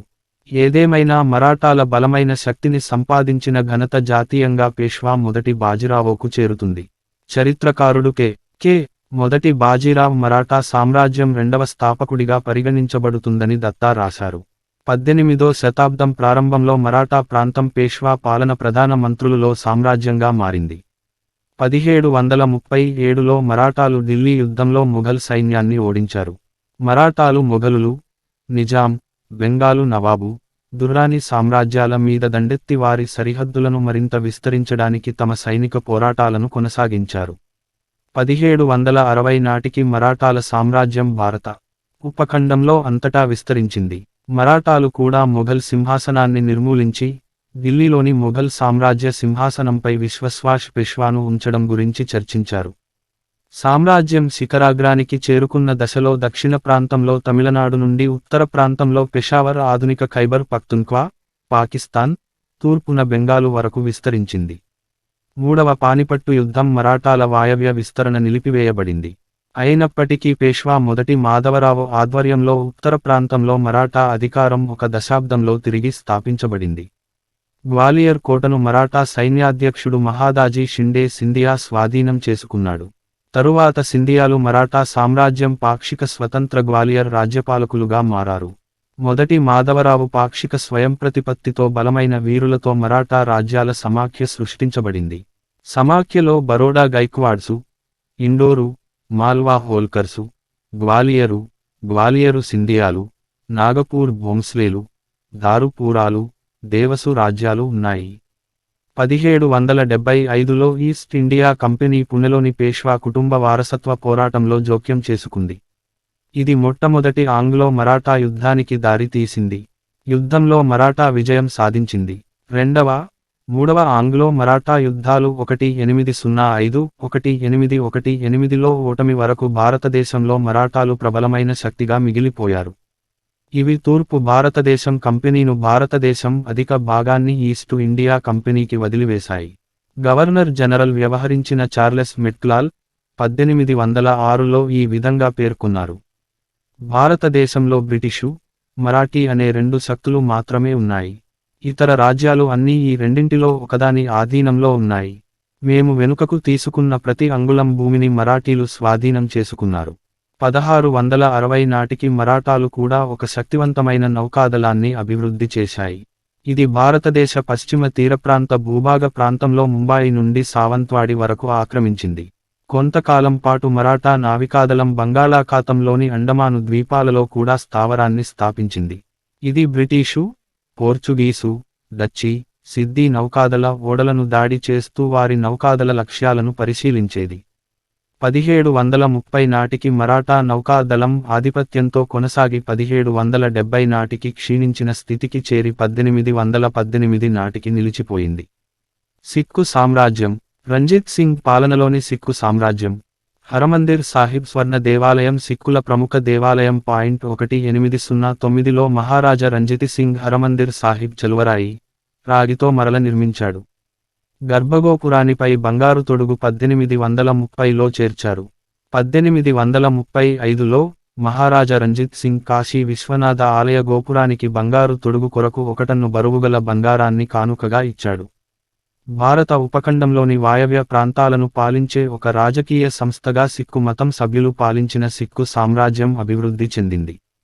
పంజాబు ప్రాంతం మీద ఆధారపడిన సామ్రాజ్యం 1799–1849 వరకు ఉనికిలో ఉంది. ఇది స్వతంత్ర ప్రతిపత్తి కలిగిన పంజాబీ మిలిస్ మహారాజా రంజిత్ సింగ్ 1780–1839 నాయకత్వంలో ఖల్సా కేంద్రంగా అభివృద్ధి చేయబడింది.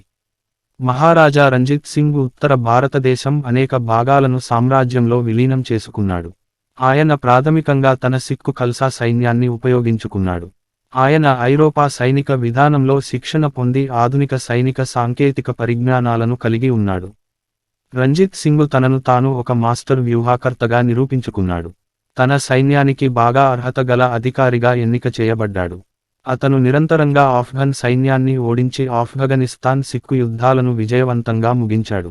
ఆయన పంజాబ్, ముల్తాన్, కాశ్మీర్ రాజ్యాలు, పెషావర్ లోయలను తన సామ్రాజ్యంలో చేర్చాడు. 19వ శతాబ్దంలో పశ్చిమ ప్రాంతంలో ఖైబర్ పాస్ నుండి, ఉత్తర ప్రాంతంలో కాశ్మీర్ వరకు, దక్షిణ ప్రాంతంలో సింధు వరకు, తూర్పు ప్రాంతంలో హిమాచల్ ప్రదేశ్ సట్లెజ్ నది వరకు సామ్రాజ్యం విస్తరించింది. రంజిత్ సింగ్ మరణం తరువాత సామ్రాజ్యం బలహీనపడడం బ్రిటిషు ఈస్టు ఇండియా కంపెనీతో సంఘర్షణలకు దారి తీసింది. తీవ్రంగా సాగిన మొట్టమొదటి ఆంగ్లో సిక్కు యుద్ధం, రెండవ ఆంగ్లో సిక్కు యుద్ధం సిక్కు సామ్రాజ్యం పతనానికి దారితీసింది. ఇది భారత ఉపఖండంలో బ్రిటిష్ వారు స్వాధీనం చేసుకున్న చివరి ప్రాంతం ఇదే. అమృత్సర్, పంజాబులో అకల్ తఖ్త్ స్వర్ణ దేవాలయం దగ్గర గురు గ్రంథ సాహిబ్ను ఆలకిస్తున్న మహారాజా రంజిత్ సింగ్. ఇతర రాజ్యాలు. మైసూరు సైన్యం బ్రిటిషు సేనలతో మైసూరు రాకెట్లతో యుద్ధం చేస్తున్న చిత్రం. బ్రిటిషు ఆక్రమణకు పూర్వం మధ్యయుగ ద్వితీయార్ధంలో భారత భూభాగాలను అనేక ఇతర రాజ్యాలు పాలించాయి. వారిలో చాలామంది మరాఠాలకు కప్పం చెల్లించారు. సుమారు 1400లో దక్షిణ భారతదేశంలో వడయార్ రాజవంశపాలకుడు మైసూర్ రాజ్యాన్ని స్థాపించాడు. 18వ శతాబ్దపు చివరి భాగంలో హైదర్ అలీ, అతని కుమారుడు టిప్పు సుల్తాన్ కారణంగా మైసూరు రాజ్యపాలనకు అంతరాయం కలిగింది. వారి పాలనలో మైసూరు వీరులు మరాఠాలు, బ్రిటిషు, వారి మిశ్రమ దళాలతో వరుస యుద్ధాలలో పోరాడారు. 1787 ఏప్రిల్లో మరాఠా మైసూరు యుద్ధం ఏప్రిల్ గజేంద్రగాడ్ ఒప్పందం ఆధారంగా టిప్పు సుల్తాన్ మరాఠాలకు కప్పం చెల్లించే బాధ్యత వహించడంతో మైసూరు మరాఠీ యుద్ధం ముగిసింది. ఆంగ్లో మైసూర్ యుద్ధంలో మైసూరు వీరులు మైసూర్ రాకెట్లు ఉపయోగించారు. 4వ ఆంగ్లో మైసూరు యుద్ధంలో 1798–1799 టిప్పు సుల్తాను మరణం మైసూరు భూభాగం మరింత క్షీణదశకు దారితీసింది. ఫ్రెంచితో మైసూరు పొత్తును బ్రిటిషు ఈస్ట్ ఇండియా కంపెనీ వారు ముప్పుగా భావించి 4 వైపుల నుండి మైసూరు మీద దాడి చేశారు. హైదరాబాదు నిజాం, మరాఠాలు ఉత్తరం నుండి దండయాత్రను ప్రారంభించారు. బ్రిటిష్ శ్రీరంగపట్నం 1799లో నిర్ణయాత్మక విజయం సాధించింది. నగరం రక్షణ సమయంలో టిప్పు చంపబడ్డాడు. మిగతా మైసూరు భూభాగం బ్రిటిషు నిజాం, మరాఠాలు భూభాగాలలో కలపబడింది. మైసూరు, శ్రీరంగపట్నం మిగిలిన ప్రాంతాన్ని ఉడయారు రాజవంశంకి చెందిన రాజకుటుంబం చేత పునరుద్ధరించబడింది. వాస్తవానికి హైదర్ అలీ పాలకుడు కావడానికి ముందు వీరి పూర్వీకులు అసలు పాలకులుగా ఉన్నారు. 1799లో మైసూర్ రాజ్యం బ్రిటిష్ ఇండియా రాచరిక రాజ్యంగా మారింది. సెయింట్ పీటర్స్బర్గ్లోని హెర్మిటేజ్ ప్రదర్శనశాలలో 18వ శతాబ్దపు తొలికాలం నాటి మరాఠా శిరస్త్రాణం, శరీర కవచం. 1591లో గోల్కొండ కుతుబ్ షాహీ వంశీయులచే హైదరాబాదు స్థాపించబడింది. ఒక సంక్షిప్త మొఘల్ పాలన తరువాత మొఘలు అధికారి అయిన ఆసిఫ్ జా హైదరాబాదు నియంత్రణను స్వాధీనం చేసుకుని 1724లో హైదరాబాదులో నిజాం అల్ ముల్కుగా ప్రకటించాడు.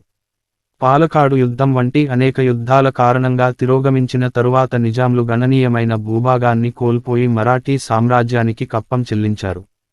ఏదేమైనా మరాఠాలకు కప్పం కట్టడం ద్వారా తరువాత బ్రిటిషు వారికి సామంతరాజులుగా ఉండి 1724 నుండి 1948 వరకు నిజాములు తమ సార్వభౌమత్వాన్ని నిలుపుకున్నారు. హైదరాబాదు రాజ్యం బ్రిటిష్ ఇండియాలో 1798లో రాచరిక రాజ్యంగాగా మారింది. మొఘలు సామ్రాజ్య పతనం తరువాత బెంగాలు నవాబులు బెంగాలు పాలకులుగా మారారు.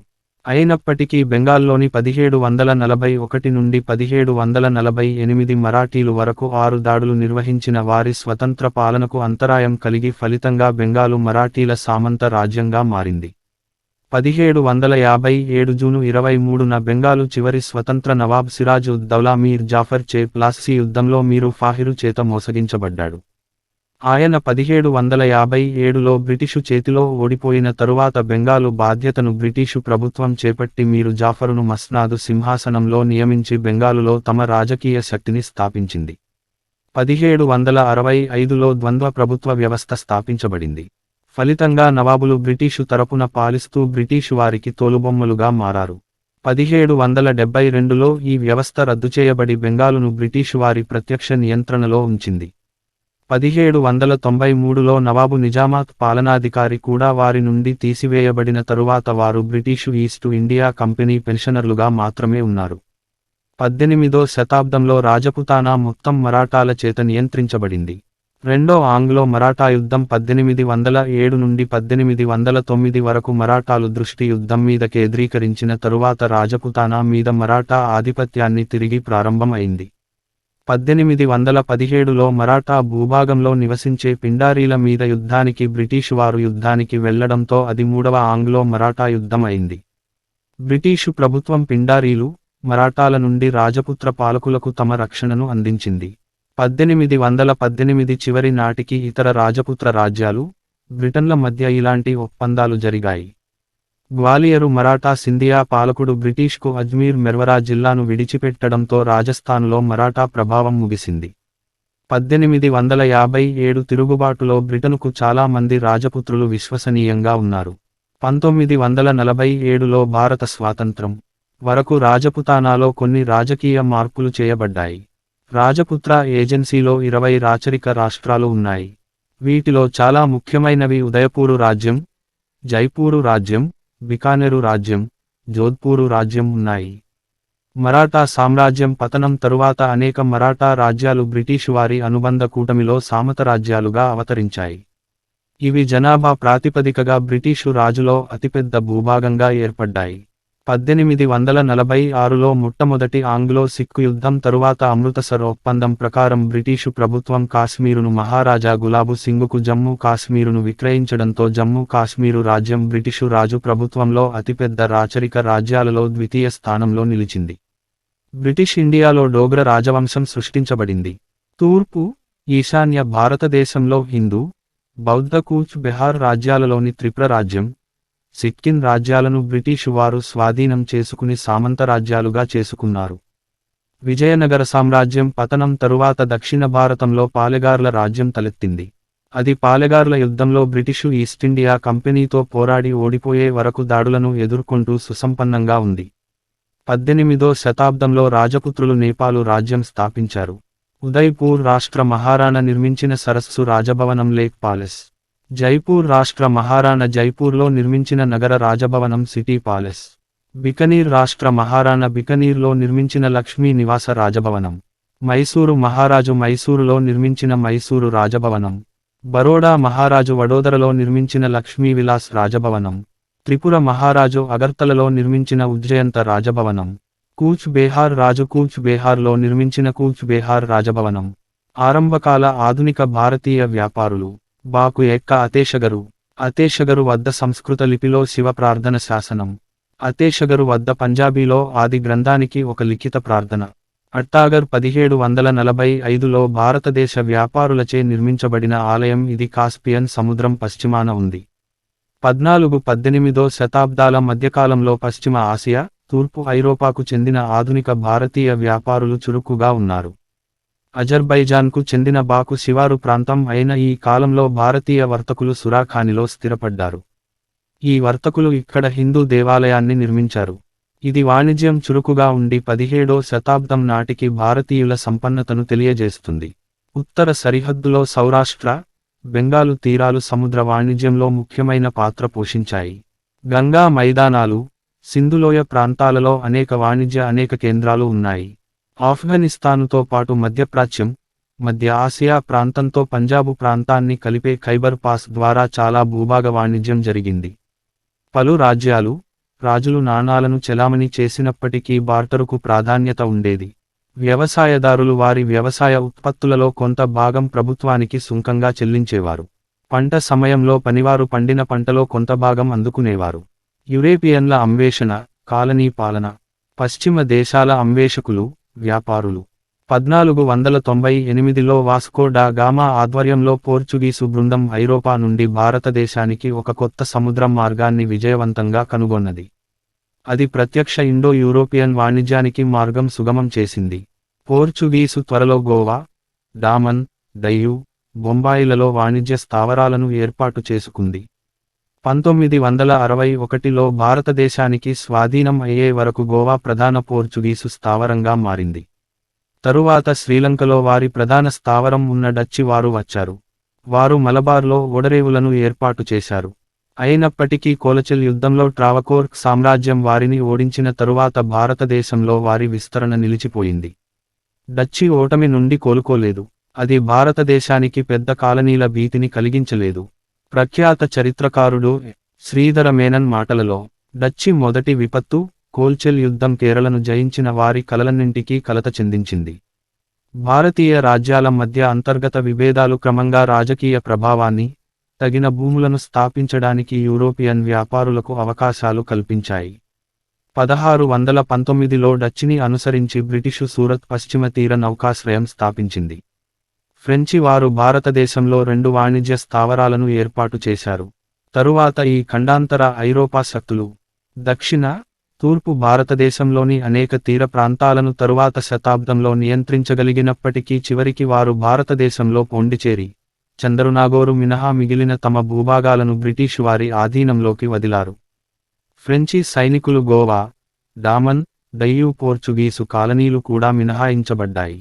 బ్రిటిషు ఈస్ట్ ఇండియా కంపెనీ పాలన, విస్తరణ. ఈస్ట్ ఇండియా కంపెనీ పాలనలో భారతదేశం 1765, 1805లలో ఈస్ట్ ఇండియా కంపెనీ పరిపాలన ప్రాంతాలు గులాబీ రంగులో, 1837, 1857లలో ఈస్ట్ ఇండియా కంపెనీ పరిపాలన ప్రాంతాలు గులాబీ రంగులో, ఇతర ప్రాంతాలు. జమ్మూ కాశ్మీర్ స్థాపకుడు, మొదటి మహారాజు గులాబ్ సింగ్. కంగ్లా కోటలో మణిపూర్ వంశపు నివాసం. కంగ్లా ఉత్తర సంఘ ప్రవేశం వద్ద నిల్చుని ఉన్న రాకాసి బల్లులను కంగ్లా బ్రిటిషు వారు నాశనం చేశారు. 1617లో భారతదేశంలో వాణిజ్యానికి ముఘల్ చక్రవర్తి జహంగీర్ బ్రిటిష్ ఈస్ట్ ఇండియా కంపెనీకి అనుమతినిచ్చారు. క్రమంగా వారి పెరుగుతున్న ప్రభావం 1717లో బెంగాలులో పన్ను రహిత వాణిజ్యం చేయడానికి వారికి ముస్లిం చక్రవర్తి ఫరూక్ సయారు దస్తావేజులు రూపంలో అనుమతి ఇవ్వటానికి దారితీసింది. బెంగాలు రాష్ట్రంలోని పాలకుడు సిరాజ్ ఉద్ దౌలా బ్రిటిషు ఈ అనుమతులను ఉపయోగించడానికి చేసిన ప్రయత్నాలను వ్యతిరేకించారు. ఇది 1757 జూన్ 23న ప్లాసీ యుద్ధానికి దారి తీసింది. దీనిలో రాబర్ట్ క్లైవ్ నేతృత్వంలోని British east India company Bengal సైన్యం ఫ్రెంచి మద్దతు గల నవాబు దళాలను ఓడించింది. ప్రాదేశిక పరిణామాలతో భారతదేశంలో బ్రిటిష్ వారు స్వాధీనం చేసుకున్న మొట్టమొదటి నిజమైన రాజకీయ స్థావరం ఇది. 1757లో క్లైవ్ దాని మొట్టమొదటి బెంగాలు గవర్నర్ గా నియమించబడ్డాడు. మద్రాసు, వందవాసి, పాండిచెరీలలో ఫ్రెంచి మీద బ్రిటిషు విజయాలతో కలిపి 7 ఇయర్స్ వార్లో బ్రిటిష్ విజయాలతో భారతదేశంలో ఫ్రెంచి ప్రభావం తగ్గింది. British East India company Bengal మొత్తం మీద తన నియంత్రణను విస్తరించింది. 1764లో బుక్సారు యుద్ధం తరువాత బెంగాలులోని జూర్ ముఘల్ చక్రవర్తి షా రెండవ ఆలం నుండి పరిపాలనా హక్కులను కంపెనీ సొంతం చేసుకుంది. ఇది తరువాతి శతాబ్దంలో భారతదేశంలో ఎక్కువ భాగాన్ని బ్రిటిషు ఈస్ట్ ఇండియా కంపెనీ స్వాహా చేయడానికి సంకేతంగా మిగిలింది. British East India company Bengal వర్తక గుత్తాధిపత్యం చేసింది. వారు బెంగాలులో శాశ్వత స్థావరాలు పేరిట భూస్వామ్య సుంకం వ్యవస్థ ప్రవేశపెట్టి తులూకాదార్లు, జమీందార్లను ఏర్పాటు చేశారు. 3 కర్ణాటక యుద్ధాల ఫలితంగా British East India company Karnataka ప్రాంతం అంతటి మీద నియంత్రణ సాధించింది. కంపెనీ వెంటనే బొంబాయి, మద్రాసులలో దాని స్థావరాలను విస్తరించింది. ఆంగ్లో మైసూరు యుద్ధాలు 1766, 1799, ఆ తరువాత ఆంగ్లో మరాఠా యుద్ధాలు 1772, 1818 భారతదేశం విస్తార ప్రాంతాల నియంత్రణకు దారి తీసింది. ఈశాన్య భారతదేశం అహోం సామ్రాజ్యం మొదట బర్మీసు దండయాత్రతో క్షీణదశకు చేరుకుని తరువాత 1826లో ఎండోబో ఒప్పందం తరువాత బ్రిటిషు ఆధీనంలోకి వచ్చింది. ఏకకాలంలో బర్మా దండయాత్రలు మణిపూర్ రాజ్యాన్ని 1824లో బ్రిటిషు కోరడానికి ప్రేరణ కలిగించాయి. అయినప్పటికీ 1891లో ఆంగ్లో మణిపూర్ యుద్ధం తరువాత మణిపూరు బ్రిటిషు సామ్రాజ్యంలో భాగం అయింది. 1849లో రెండవ ఆంగ్లో సిక్కు యుద్ధం తర్వాత పంజాబు, వాయవ్య సరిహద్దు ప్రాంతం, కాశ్మీర్లను స్వాధీనం చేసుకున్నారు. కాశ్మీర్ వెంటనే అమృత్సర్ ఒప్పందం కింద జమ్మూలోని డోగ్రా రాచరికానికి విక్రయించబడి రాచరిక రాజ్యంగా మారింది. నేపాలు, బ్రిటిషు మధ్య సరిహద్దు వివాదం 1801 తర్వాత తీవ్రమై 1814-16 నాటి ఆంగ్లో నేపాలు యుద్ధం గుర్ఖాల ఓటమితో ముసింది. 1854లో బెరారు అనుసంధానించబడింది.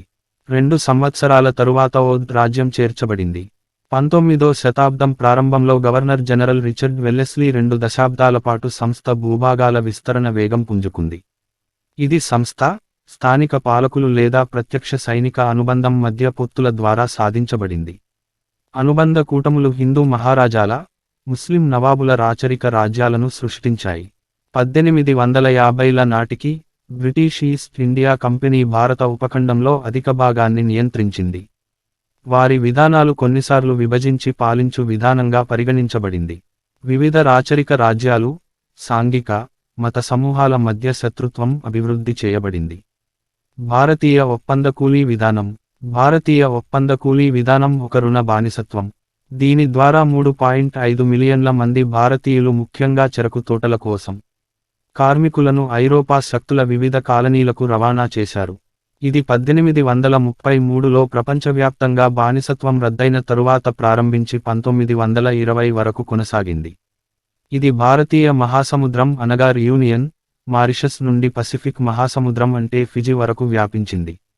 ఇది అలాగే పెద్ద సంఖ్యలో ప్రవాస భారతీయ అభివృద్ధికి దారితీసింది. ఇండో కరేబియన్, ఇండో ఆఫ్రికన్ జనాభాను అభివృద్ధి చేసింది. ఆధునిక కాలం, స్వతంత్రం సామాన్య 1850 తరువాత, సిపాయిల తిరుగుబాటు 1857, పర్యవసానం 1857 స్వాతంత్ర పోరాటం. 1857 జూలై 30 నాడు లక్నోలోని రెడాన్ దళంపై తిరుగుబాటుదారుల దాడి. బ్రిటిషు రాజ్య సంక్రమణ సిద్ధాంతం ద్వారా రాజ్యాన్ని కోల్పోయిన ఝాన్సీ రాణి, ఝాన్సీ లక్ష్మీబాయి, తిరుగుబాటుకు ప్రముఖ నాయకులలో ఒకరు. తిరుగుబాటుదారులను బ్రిటిషు పరిపాలకులు ఫిరంగికి కట్టి పేల్చటం ద్వారా చంపటం చిత్రం. తిరుగుబాటులో పాల్గొన్న 31 దేశీయ పదాతిదళం సైనికులు 2ని ఉరితీయటం చిత్రకారుడు ఫెలీస్ బీటో. 1857. 1857లో బ్రిటిషు ఈస్ట్ ఇండియా కంపెనీ పాలనకి వ్యతిరేకంగా ఉత్తర, మధ్య భారతదేశంలో పెద్ద ఎత్తున తిరుగుబాటు మొదలైంది. స్పార్క్ ఎన్ఫీల్డ్ రైఫిల్ కోసం కొత్త గన్పౌడర్ కార్ట్రిడ్జి సమస్య తిరుగుబాటుకు దారితీసిన చెప్పవచ్చు. ఇది స్థానిక మతపరమైన నిషేధంగా భావించబడింది. మంగాల్ పాండే ఇందులో కీలక పాత్ర ధరించాడు. అంతేకాక బ్రిటిషు పన్నుల మీద ఆధారపడిన ఆందోళనలు, బ్రిటిషు అధికారులు, వారి భారతీయ దళాల మధ్య అధికమైన జాతి అఖాతం, భూభాగ విలీనాలు తిరుగుబాటులో ముఖ్యమైన పాత్ర పోషించాయి. పాండే తిరుగుబాటు తరువాత కొన్ని వారాలలో తిరుగుబాటులో భాగంగా భారత సైన్యం డజన్ల సంఖ్యలో రైతు సైన్యాల్లో చేరడంతో తిరుగుబాటు దేశవ్యాప్తం అయింది. సైనికులు తరువాత భారతీయ ప్రముఖులకు మద్దతు ఇచ్చారు. వీరిలో చాలామంది డాక్టర్ ఆఫ్ లాప్స్ ద్వారా శీర్షికలు, పదవులు కోల్పోయారు. కంపెనీ సంప్రదాయ వారసత్వ వ్యవస్థతో జోక్యం చేసుకుందని భావించారు. నానా సాహిబు, ఝాన్సీ రాణి వంటి తిరుగుబాటు నాయకత్వం వహించారు. మీరట్లో తిరుగుబాటు ప్రారంభం అయిన తరువాత తిరుగుబాటుదారులు చాలా త్వరగా ఢిల్లీకి చేరుకున్నారు. తిరుగుబాటుదారులు వాయవ్య భూభాగాలు, అవధ్ మార్గాలను స్వాధీనం చేసుకున్నారు. ముఖ్యంగా అవధ్లో తిరుగుబాటు బ్రిటిషు ఉనికికి వ్యతిరేకంగా దేశభక్తి లక్షణాలను తీసుకువచ్చింది. బ్రిటిషు ఈస్ట్ ఇండియా కంపెనీ స్నేహపూర్వక రాజ్యాలలో సహాయంతో తిరుగుబాటును అణిచివేసేందుకు ప్రయత్నించింది. 1857లో మొదలైన తిరుగుబాటు అణిచివేత 1858 వరకు కొనసాగింది. తిరుగుబాటుదారులు పేలవమైన ఆయుధాలను కలిగి ఉండటం, వెలుపల మద్దతు లేదా నిధుల కారణంగా వారిని బ్రిటీషు వారు దారుణంగా స్వాధీనం చేసుకున్నారు. అనంతరం బ్రిటీషు ఈస్టు ఇండియా కంపెనీ నుండి బ్రిటిష్ క్రౌన్కు అన్ని అధికారాలు బదిలీ అయ్యాయి. ఇది భారతదేశాన్ని అనేక రాజ్యభాగాలుగా విభజించి పాలించడానికి దారితీసింది. కింగ్డమ్ సంస్థ భూములను ప్రత్యక్షంగా నియంత్రించింది. భారతదేశంలోని ఇతర ప్రాంతాలపై గణనీయమైన పరోక్ష ప్రభావాన్ని చూపింది. రాజవంశ రాజకుటుంబాలచే పాలించబడే రాజస్థాన్ రాజ్యాలు ఇందులో భాగం అయ్యాయి. 1947 నాటికి అధికారికంగా 565 రాచరిక రాజ్యాలు ఉన్నాయి. అయితే కేవలం 21 రాష్ట్ర ప్రభుత్వాలు మాత్రమే ఉన్నాయి. ఇందులో మైసూర్, హైదరాబాదు, కాశ్మీరు 3 మాత్రమే పెద్ద రాజ్యాలు ఉన్నాయి. ఇవి అన్నీ 1947–48లో స్వతంత్ర భారతదేశంలో విలీనం చేయబడ్డాయి. బ్రిటిషు రాజు సామాన్య 1858 నుండి 1947. బ్రిటీషు రాజ్యము 1909లో విడుదలైన పటం ప్రకారం ఉచ్చ స్థితికి చేరిన బ్రిటీషు ఇండియా సామ్రాజ్యం. బ్రిటీషు సార్వభౌమత్వాన్ని అంగీకరించిన రాజ్యాలు పసుపు రంగులో నున్నవి. 1911 వరకు బ్రిటీషు వలస ప్రాంతాల రాజధానిగా నున్న కలకత్తాలోని విక్టోరియా మెమోరియల్ బ్రిటీషు ఇండియా రాణి విక్టోరియా జ్ఞాపిక. 1857 తర్వాత వలసరాజ్య ప్రభుత్వం కోర్టు వ్యవస్థ, చట్టపరమైన ప్రక్రియలు, శాసనాల ద్వారా న్యాయవ్యవస్థలో సరికొత్త విధానాలు ప్రవేశపెట్టింది. ఇది ఇండియన్ పీనల్ కోడ్ అయింది. 1835 ఫిబ్రవరిలో విద్యా విధానంలో థామస్ బాబింగ్టన్ మకాలే రాజులో విద్యకు ప్రాధాన్యం ఇచ్చి బోధన మాధ్యమంగా ఇంగ్లీష్ ఉపయోగించే విధానం అమలు చేయడంలో విజయం సాధించారు. 1890 నాటికి దాదాపు 60,000 మంది భారతీయులు మెట్రిక్యులేట్ చేశారు. 1880 నుండి 1920 వరకు భారతీయ ఆర్థిక వ్యవస్థ సంవత్సరానికి 1% అధికరించింది. జనాభా కూడా 1% అధికరించింది.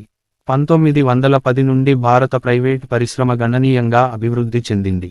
19వ శతాబ్దం చివరలో భారతదేశం ఆధునిక రైల్వే వ్యవస్థను నిర్మించింది. ఇది ప్రపంచ రైల్వే వ్యవస్థలలో 4వ స్థానంలో ఉంది. రైల్వేలు, తంతి తపాలా, రోడ్లు, ఓడరేవులతో పాటుగా కాలువలు, నీటిపారుదల వ్యవస్థలతో సహా బ్రిటిష్ రాజ్ మౌలిక సదుపాయాలపై భారీ పెట్టుబడులు పెట్టింది. చరిత్రకారులు ఆర్థిక చరిత్ర విషయంలో తీవ్రంగా అభిప్రాయపంగా విభజింపబడ్డారు. బ్రిటిషు రాజు పాలన ప్రారంభం కంటే బ్రిటిషు పాలన చివరిలో భారతదేశం పేదదేశంగా మారిందని, బ్రిటిషు కారణంగా ఈ దారిద్ర్యం ఏర్పడిందని నేషనలిస్టు స్కూలు వాదించింది. న్యూఢిల్లీలో బ్రిటిష్ వైస్రాయ్ కొరకు నిర్మించిన రాష్ట్రపతి భవనం ఇది ప్రస్తుత రాష్ట్రపతి నివాసంగా ఉంది. 1905లో లార్డ్ కెర్జోన్ అతి పెద్ద బెంగాలు ప్రావిన్సును హిందూ ఆధిక్యత కలిగిన పశ్చిమ భాగాన్ని పశ్చిమ బెంగాలుగా, ముస్లిం ఆధిక్యత కలిగిన తూర్పు భూభాగాన్ని తూర్పు బెంగాలు, అస్సాంగా విభజించాడు. సమర్థమైన పాలనా యంత్రాంగంగా మార్చడం బ్రిటిషు లక్ష్యంగా చెప్పబడినప్పటికీ ఇది విభజించి పాలించడం వ్యూహంలో చేయబడిందని ప్రజలు ఆగ్రహం వ్యక్తం చేశారు. వ్యవస్థీకృత వలసవాద వ్యతిరేక ఉద్యమానికి ఇది ప్రారంభమైంది. బ్రిటనులో లిబరల్ పార్టీ 1906లో అధికారంలోకి వచ్చిన తరువాత లార్డు కెర్టోన్ తొలగించబడ్డాడు. 1911లో బెంగాలును తిరిగి సమైక్యం చేశారు. కొత్త వైస్రాయ్ గిల్బర్టు మింటో, భారత విదేశాంగ కార్యదర్శి జాన్ మార్లే రాజకీయ సంస్కరణ గురించి కాంగ్రెసు నాయకులతో సంప్రదించాడు. 1909 మోర్లీ మినో సంస్కరణలు ప్రావిన్షియల్ ఎగ్జిక్యూటివ్ కౌన్సిల్సు భారతీయ సభ్యత్వం కొరకు వైస్రాయ్ కార్యనిర్వాహక మండలికి అందించబడ్డాయి. ఇంపీరియల్ లెజిస్లేటివ్ కౌన్సిలు 25 నుండి 60 మంది సభ్యుల వరకు విస్తరించబడింది. ముస్లింల కోసం ప్రత్యేకమైన మతపరమైన ప్రాతినిధ్యం ఏర్పాటు చేయబడింది. ఆ సమయంలో అనేక సామాజిక మతపరమైన సంస్థలు రావడం మొదలైంది. 1906లో ముస్లింలు ఆల్ ఇండియా ముస్లిం లీగును స్థాపించారు. ఇది ఒక సామూహిక పార్టీగా కాకుండా అది కులీన ముస్లింల ప్రయోజనాలను కాపాడటానికి రూపొందించబడింది. ఇది ఇస్లాం, బ్రిటీషు, భారతదేశం, హిందువుల అవిశ్వాసంతో విరుద్ధమైన భావజాలంతో అంతర్గతంగా విభజించబడింది. అఖిల భారతీయ హిందూ మహాసభ, రాష్ట్రీయ స్వయంసేవక్ సంఘ్ ఆర్ఎస్ఎస్ హిందూ అభిరుచులకు ప్రాతినిధ్యం వహించాయి. అయితే తరువాతి కాలంలో అది సాంస్కృతిక సంస్థగా పేర్కొంది. 1920లో సిక్కులు శిరోమణి అకాలీ దళును స్థాపించారు. 1885లో స్థాపించబడిన అతిపెద్ద, పురాతన రాజకీయ పార్టీ ఇండియన్ నేషనల్ కాంగ్రెస్. ఇది సామాజిక మత ఉద్యమాలు, గుర్తింపు రాజకీయాల దూరంగా ఉండటానికి ప్రయత్నించింది. హిందువులు తిరుగుబాటు. రాజారామ మోహన్ రాయ్ని హిందూ సాంస్కృతిక పునరుజ్జీవన పితామహుడిగా పిలుస్తారు. రవీంద్రనాథ్ ఠాగూరు ఆసియాలో నోబెల్ బహుమతి పొందిన మొట్టమొదటి వ్యక్తి, భారత్, బంగ్లాదేశ్ జాతీయ గీతాల రచయిత. స్వామి వివేకానంద, పాశ్చాత్య దేశాలకు వేదాంతాన్ని చేరువ చేసిన, ప్రపంచ మతాల సమావేశంలో పాల్గొని హిందూ మతాన్ని ప్రపంచమతంగా గుర్తింపు తెచ్చిన వారిలో ముఖ్యమైన వాడు. జగదీష్ చంద్రబోస్ భౌతిక శాస్త్రవేత్త, జీవ, వృక్ష శాస్త్రవేత్త, పురాతత్వ శాస్త్రవేత్త, సైన్స్ ఫిక్షన్ రచయిత. సత్యేంద్రనాథ్ బోస్ భౌతిక శాస్త్రవేత్త. 1920లో క్వాంటం మెకానిక్స్ మీద కృషి చేశాడు. బోస్ ఐన్స్టీన్ స్టాటిస్టిక్స్ అనే రంగానికి ఆద్యుడు. హిందూ పునరుద్ధరణ 10-20వ శతాబ్దాలలో బ్రిటిషు పరిపాలనను అధిగమించి బెంగాలీ హిందువులు ఆధిపత్యం వహించిన భారత ఉపఖండంలోని బెంగాలు ప్రాంతంలో ఒక సాంఘిక సంస్కరణ ఉద్యమం కొనసాగినట్లు భావిస్తున్నారు. హిందూ పునరుద్ధరణ రాజా రామ్ మోహన్ రాయ్ 1772-1833తో మొదలై రవీంద్రనాథ్ ఠాగూర్ 1861-1941తో ముగిసింది. ఈ ప్రాంతం మేధోపరమైన, సృజనాత్మక కలిగిన వ్యక్తులు పరంపర కొనసాగిందని చాలామంది నిపుణులు అంగీకరిస్తున్నారు. 19వ శతాబ్దపు బెంగాలు మతపరమైన ప్రాముఖ్యత కలిగిన వారికి, సాంఘిక సంస్కర్తలు, విద్వాంసులు, సాహిత్య దిగ్గజాలు, పాత్రికేయులు, దేశభక్తులు, శాస్త్రవేత్తల సమ్మేళనం పునరుద్ధరణోద్యమ రూపాన్ని ఏర్పరచారు. ఈ కాలం మధ్య యుగం నుండి ఆధునిక కాలంగా మార్పు చెందడానికి చిహ్నంగా ఉంది. ఈ కాలంలో మేధో చైతన్యానికి బెంగాలు సాక్ష్యంగా ఉంది. ఈ ఉద్యమం ముఖ్యంగా మహిళలు, వివాహం, కట్నం వ్యవస్థ, కుల వ్యవస్థ, మతం సంబంధించిన పురాతన సంప్రదాయాలను ప్రశ్నించింది. ఈ సమయంలో ఉద్భవించిన మొట్టమొదటి సాంఘిక ఉద్యమాలలో ఒకటి యువ బెంగాలు ఉద్యమం. భారతీయ ఉపఖండంలో భారతీయ మేధస్సులో చైతన్యం చేయడంలో ఈ ఉద్యమం ప్రధాన పాత్ర పోషించింది. కరువులు. బ్రిటిష్ పరిపాలన కాలంలో కరువులు. బ్రిటిషు కంపెనీ పాలన, బ్రిటిషు రాజు పరిపాలనా సమయంలో బ్రిటిషు వలసరాజ్య ప్రభుత్వ విధాలు విఫలమైనందుకు చిహ్నంగా భారతదేశంలో మునుపెన్నడూ నమోదు చేయని కరువులు సంభవించాయి. సమయంలో 1876-78 నాటి గ్రేట్ ఫామైన్ కారణంగా 6.1 మిలియన్ల నుండి 10.3 మిలియన్ల మంది మరణించారని భావిస్తున్నారు. 1770 నాటి మహా బెంగాలు కరువులో 10 మిలియన్ల మంది మరణించారు. 1899-1900 నాటి భారతీయ కరువులో 1.25 నుండి 10 మిలియన్ల మంది ప్రజలు మరణించారు. బెంగాల్ కరువు 1943 నాటికి 3.8 మిలియన్ల ప్రజలు మరణించారు. 19వ శతాబ్దం మధ్యకాలంలో మూడో ప్లేగు పాండమిక్ భారతదేశంలో 10 మిలియన్ల మంది మరణానికి కారణంగా ఉంది. నిరంతర వ్యాధులు, కరువులు ఉన్నప్పటికీ భారత ఉపఖండంలోని జనాభా 1750 నాటికి 200 మిలియన్లకు చేరింది. 1941 నాటికి 389 మిలియన్లకు చేరింది. భారతీయ స్వాతంత్ర ఉద్యమం. లాల్, బాల్, పాల్ త్రయంగా పేర్కొనబడే లాలా లజపతి రాయ్, బాలగంగాధర్ తిలక్, బిపిన్ చంద్రపాల్ భారతదేశ స్వాతంత్ర్యోద్యమాన్ని కీలకమైన మలుపు తిప్పారు. ఖుదీరాం బోస్ ఉరితీయబడేనాటికి అతని వయస్సు 18 సంవత్సరాలు. అతిపిన్న స్వాతంత్ర్యోద్యమకారుల్లో ఒకడు. 1931 మార్చి 25 నాటి ట్రిబ్యూన్ పత్రిక మొదటి పేజీ, భగత్ సింగ్, రాజ్గురు, సుఖ్దేవ్ను బ్రిటిష్ అధికారులు ఉరితీసిన సంఘటన. వీరిని ఉద్యమంలో ప్రముఖ ఉద్యమకారులుగా గుర్తించబడ్డారు.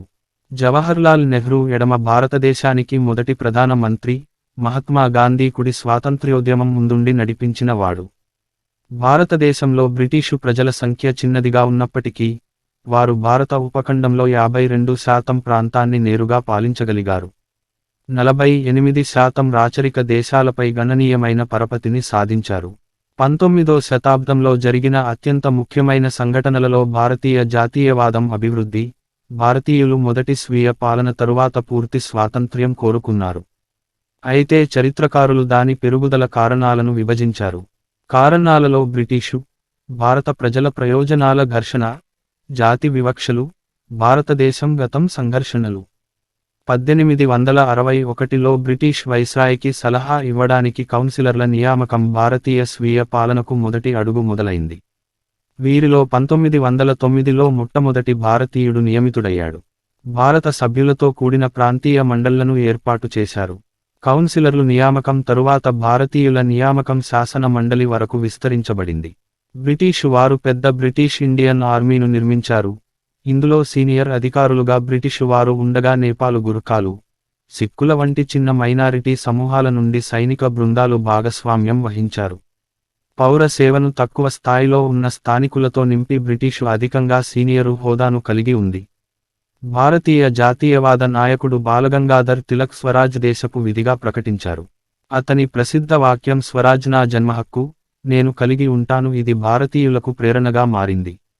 బిపిన్ చంద్రపాలు, లాలా లజ్పాత్ రాయ్ లాంటి ప్రభుత్వ నాయకులు తిలకుకు మద్దతు ఇచ్చారు. అదే అభిప్రాయాన్ని కలిగి ఉన్న వారు విదేశీ వస్తువుల బహిష్కరణ, భారత వస్తువులను ఉపయోగించడం వంటి స్వదేశీ ఉద్యమాలకు మద్దతు ఇచ్చారు. ఈ త్రిముఖ ఉద్యమాన్ని లాల్ బాల్ పాల్ అని పిలిచేవారు. వారి ఆధ్వర్యంలో భారతదేశం 3 పెద్ద రాష్ట్రాలు మహారాష్ట్ర, బెంగాలు, పంజాబు ప్రజల డిమాండులను, భారత జాతీయవాదాన్ని రూపొందించింది. 1907లో కాంగ్రెసు 2 విభాగాలుగా విభజించబడింది. బ్రిటీషు సామ్రాజ్యాన్ని పడగొట్టడానికి, బ్రిటీషు వస్తువులన్నింటిని విడిచిపెట్టాలని సూచిస్తూ తిలక్ నేతృత్వంలోని తిరుగుబాటుదారులు పౌర ఆందోళన, ప్రత్యక్ష విప్లవం చేయాలని పిలుపు ఇచ్చాడు. మరోవైపు, దాదాభాయి నౌరోజీ, గోపాల్ కృష్ణ గోఖలే వంటి నాయకుల నేతృత్వంలోని మితవాదులు, బ్రిటిష్ పాలన యొక్క పరిధిలో సంస్కరణను కోరుకున్నారు. 1905 బెంగాలు విభజన స్వంతత్ర పోరాటాన్ని మరింత తీవ్రం చేసింది. సహాయ నిరాకరణోద్యమం హింసాత్మకంగా మారింది. ఖుర్దీరాంబోసు బ్రిటిషు రాజు ప్రభుత్వ కార్యాలయం సమీపంలో బాంబులు పాతిపెట్టి ఖైదు చేయబడి 18 సంవత్సరాల వయసులో ఉరితీయబడ్డాడు. ఊచకోత సమయంలో జలియంవాలాబాగ్ ప్రాంగణంలో వందల మంది నిరాయుధులైన భారత పౌరులు మీద బ్రిటిషు బలగాలు కాల్పులు సగించిన గుర్తుగా గోడలపై ఏర్పడిన బుల్లెటు గుర్తులు. మొదటి ప్రపంచ యుద్ధం సమయంలో భారతదేశం మద్దతును గుర్తించి పునఃప్రారంభించబడిన జాతీయవాద డిమాండ్లకు ప్రతిస్పందనగా బ్రిటిషు ప్రభుత్వం క్యారెట్ అండ్ స్టిక్ విధానాన్ని స్వీకరించింది. ప్రతిపాదిత ప్రమాణాలు తరువాత భారత ప్రభుత్వ చట్టం 1919లో పొందుపరచబడ్డాయి. ఇది ద్వంద్వ పరిపాలన సూత్రాన్ని ప్రవేశపెట్టింది, లేదా భారతీయ శాసనసభ్యులను ఎన్నుకుని బ్రిటిషు అధికారులను నియమించేలా అధికార పంపిణీ చేయబడింది. 1919లో కల్నల్ రెజినాల్డ్ డయర్ శాంతియుత నిరసనకారులపై కాల్పులు చేయమని అధికారులను ఆదేశించాడు. ఇందులో నిరాయుధ మహిళలు, పిల్లలు ఉన్నారు. ఫలితంగా జలియన్ వాలాబాగ్ ఊచకోత సంభవించింది. ఇది 1920-22లో సహాయ నిరాకరణోద్యమానికి దారితీసింది. ఈ ఊచకోత భారతదేశంలో బ్రిటిష్ పాలన ముగింపులో నిర్ణయాత్మక పాత్ర వహించింది. 1920 నుండి మహాత్మా గాంధీ వంటి నాయకులు ఎక్కువగా శాంతియుతమైన పద్ధతులను ఉపయోగించి బ్రిటిషు రాజుకు వ్యతిరేకంగా సాగించిన పోరాటం అత్యంత ప్రజాదరణ పొందింది. సహాయ నిరాకరణ, శాసనోల్లంఘన, ఆర్థిక ప్రతిఘటన వంటి అహింసా పద్ధతులను ఉపయోగించి బ్రిటిషు పాలనను గాంధీ నేతృత్వంలోని స్వాతంత్ర ఉద్యమం వ్యతిరేకించింది. అయితే భారతీయ ఉపఖండం అంతటా బ్రిటిషు పాలనకు వ్యతిరేకంగా విప్లవ కార్యకలాపాలు జరిగాయి. మరికొందరు చంద్రశేఖర్ ఆజాద్, భగత్ సింగ్, సుఖ్దేవ్ థాపర్ ఇతరులు స్థాపించిన హిందూస్థాన్ రిపబ్లికన్ అసోసియేషన్ వంటి తీవ్రవాద విధానాన్ని స్వీకరించారు. ఇది బ్రిటిషు పాలనను సాయుధ పోరాటంలో పడగొట్టడానికి ప్రయత్నించింది. ఈ విషయంలో భారత ప్రభుత్వం చట్టం 1935 ఒక ప్రధాన విజయం సాధించింది. మొదటి ప్రపంచ యుద్ధం 1914లో భారత పదాతి దళం, పశ్చిమ సరిహద్దు. 1916లో బేజంటైన్ రిడ్జి యుద్ధంలో దక్కన్ అశ్వదళం, జెరూసలేములో 3.7 am. మౌంటైన్ హోవిట్జర్ శతఘ్ని దళం బహుశా 39వ దళం. 1914 నుండి 21 కాలంలో మొదటి ప్రపంచయుద్ధ కాలంలో బ్రిటిషు ఇండియా సైన్యంలో అసువులు బాసిన 70,000 సైనికుల జ్ఞాపికగా ఇండియా గేట్. మొదటి ప్రపంచ యుద్ధం సమయంలో సైన్యంలో స్వచ్ఛందంగా 8 లక్షలు మంది, 4 లక్షలు కంటే ఎక్కువ మంది యుద్ధరహిత సేవలకు స్వచ్ఛందంగా నమోదు చేసుకున్నారు. యుద్ధానికి ముందు నియామక సభ్యులు వార్షికంగా 15,000 మంది ఉండేవారు. యుపిరెస్ యుద్ధం ప్రారంభమైన నెలలోనే సైన్యం వెస్టర్న్ ఫ్రంట్ తరఫున మొదటిసారిగా యుద్ధంలో పాల్గొన్నది. పాశ్చాత్య సంకీర్ణ దళంలో 1 సంవత్సరం పాల్గొన్న తరువాత అనారోగ్యం, హేతుబద్ధమైన కొన్ని కారణాల వలన అది ఉపసంహరించుకునే సమయానికి భారతీయ సైన్యం సంఖ్యాపరంగా కుదించబడింది. మెసొపొటేమియా పోరాటంలో దాదాపు 7 లక్షలు మంది భారతీయులు టర్కులతో పోరాడారు. భారతీయ సైనికులు తూర్పు ఆఫ్రికా, ఈజిప్టు, గల్లిపోలీలకు కూడా పంపబడ్డారు. 1915లో ఇంపీరియల్ సైనిక బృందాలతో సినై పాలస్తీనా యుద్ధంలో, 1916లో రోమానీలో, 1917లో జెరూసలెంలో భారతీయ సైనికులు యుద్ధంలో పాల్గొన్నారు. భారతదేశ విభాగాలు జోర్డాన్ లోయను ఆక్రమించాయి. స్ప్రింగ్ అఫెన్సివ్ తరువాత ఈజిప్టు దాడిలో మెగిడ్డో యుద్ధంలో, డిసర్టు మౌంటెడ్ క్రాప్స్, దమస్కుకు, అలెప్పోకు వెళ్లే సమయంలో వారు ప్రధాన శక్తిగా మారారు. ఇతర వర్గాలు భారతదేశంలో వాయవ్య సరిహద్దులను కాపాడటం, అంతర్గత భద్రతా బాధ్యతలను నిర్వర్తించాయి. యుద్ధంలో 1 మిలియన్ మంది భారతీయ దళాలు విదేశాల్లో పనిచేశారు. మొత్తం 74,187 మంది మరణించారు. 67,000 మంది గాయపడ్డారు. మొదటి ప్రపంచ యుద్ధం, ఆఫ్ఘన్ యుద్ధాలలో తమ ప్రాణాలను పోగొట్టుకున్న సుమారు 90,000 మంది సైనికుల కొరకు భారత్ గేట్ స్మారక చిహ్నం నిర్మించబడింది. రెండవ ప్రపంచ యుద్ధం, 1944లో అరాకన్ ఫ్రంట్ పాట్రోల్కి సిద్ధంగా ఉన్న 7వ రాజపుత్రుల రెజిమెంటు, భారతీయ సైన్యం, జర్మన్ నాజీలకు లొంగిపోయిన తర్వాత స్వస్తిక జెండాను పట్టుకుని ఉన్న సిక్కు సైనికుడు బ్రిటిష్ ఆర్మీకి సహాయంగా ఇటలీలో రెడ్ ఈగల్స్ 4వ బృందం. ఫోటో 1945 ప్రాంతం నాటిది. 1944 మార్చిలో ఫ్రాన్స్లోని అట్లాంటిక్ వాల్ను రక్షిస్తున్న ఇండియన్ లీజియన్కు చెందిన సిక్కు సైనికులు బ్రిటీషు కబంధ హస్తాల నుండి భారతదేశాన్ని విడుదల చేయడానికి సుభాష్ చంద్రబోస్ లీజియన్ ఏర్పాటు చేశాడు. సుభాష్ చంద్రబోస్ భారత జాతీయ సైన్యాన్ని పునరుద్ధరించాడు. అండమాన్ నికోబార్ దీవుల్లో ప్రొవిజనల్ గవర్నమెంట్ ఆఫ్ ఫ్రీ ఇండియాకు అధ్యక్షత వహించి జై హింద్ అనే నినాదాన్ని ప్రతిపాదించాడు. రెండవ ప్రపంచ యుద్ధం 1939–1945 సమయంలో భారతదేశాన్ని యునైటెడ్ కింగ్డమ్ నియంత్రించింది. భారతదేశంలో బ్రిటిషు భూభాగాలలో 500 రాజరిక రాజ్యాలు ఉన్నాయి. 1939 సెప్టెంబరులో బ్రిటిషు ఇండియా నాజీ జర్మనీపై అధికారికంగా యుద్ధం ప్రకటించింది. సంకీర్ణ దేశాలలో భాగంగా ఉన్న బ్రిటిషురాజు 2.5 మిలియన్ల స్వచ్ఛంద సైన్యాలను పంపి బ్రిటిషు కమాండు ఆధ్వర్యంలో ఆక్సిస్ శక్తులకు వ్యతిరేకంగా పోరాడింది. అదనంగా యుద్ధంలో పోరాడడానికి పలు భారతీయ సంస్థానాలు అధిక మొత్తంలో నిధులు అందించి సహకరించాయి. భారతదేశం చైనా మద్దతుతో అమెరికన్ సైన్యానికి మిలిటరీ బేసుగా ఉండి సహకరించింది. జర్మనీకి వ్యతిరేకంగా యూరోపియన్ థియేటరు, జర్మనీ, ఇటలీకి వ్యతిరేకంగా ఉత్తర ఆఫ్రికా, జపాన్, ఇటలీకి వ్యతిరేకంగా తూర్పు ఆఫ్రికా, విచి ఫ్రెంచ్కి వ్యతిరేకంగా మిడిల్ ఈస్టు, జపానుకు వ్యతిరేకంగా బర్మా యుద్ధాలలో భారతీయ సైనికులు వీరోచితంగా పోరాడారు. 1945 ఆగస్టులో జపాన్ లొంగిపోయిన తరువాత సింగపూరు, హాంకాంగ్ వంటి బ్రిటిషు వలసరాజ్యాలు స్వాతంత్ర్యం పొందడంలో భారతీయులు సాయపడ్డారు. 87,000 మంది భారతీయ సైనికులు ఆధునిక పాకిస్తాన్, నేపాలు, బంగ్లాదేశ్ రెండవ ప్రపంచ యుద్ధంలో మరణించారు. మోహన్ దాసు కరంచంద్ గాంధీ, సర్దారు వల్లభాయ్ పటేలు, మౌలానా ఆజాదు నేతృత్వంలోని ఇండియన్ నేషనల్ కాంగ్రెసు, నాజీ జర్మనీని బహిష్కరించినప్పటికీ ఇది భారతదేశం స్వతంత్రం వచ్చే వరకు ఇతరులతో పోరాడలేదు. 1942 ఆగస్టులో కాంగ్రెసు క్విటు ఇండియా ఉద్యమాన్ని ప్రారంభించింది. స్వాతంత్ర్యం మంజూరు అయ్యే వరకు ప్రభుత్వానికి ఏ విధంగానైనా సహకరించడానికి నిరాకరించింది. ఈ చర్యను ఎదుర్కోవడానికి ప్రభుత్వం సిద్ధంగా ఉంది. ఇది వెంటనే 60,000 జాతీయ, స్థానిక కాంగ్రెసు నాయకులను అరెస్టు చేసింది. తరువాత కాంగ్రెసు మద్దతుదారుల హింసాత్మకంగా అణిచివేసేందుకు ప్రయత్నించింది. గాంధీ తన ఆరోగ్యం కారణంగా 1944 మే మాసంలో విడుదలైనప్పటికీ నాయకులు 1945 జూన్ వరకు జైలులో ఉంచబడ్డారు. ముస్లిం లీగు క్విట్ ఇండియా ఉద్యమాన్ని తిరస్కరించి రాజు అధికారులతో కలిసి పనిచేసింది. సుభాష్ చంద్రబోస్ నేతాజీ అని కూడా పిలుస్తారు. కాంగ్రెసును విడిచి స్వాతంత్ర్యం పొందేందుకు జర్మనీ లేదా జపానులతో ఒక సైనిక సంబంధాన్ని ఏర్పాటు చేయడానికి ప్రయత్నించాడు. ఇండియన్ లెజియన్ స్థాపనలో జర్మన్లు బోసుకు సహాయం చేశారు. అయితే మోహన్ సింగ్ ఆధ్వర్యంలో మొట్టమొదటి భారత జాతీయ సైన్యం రద్దు చేసిన తరువాత భారత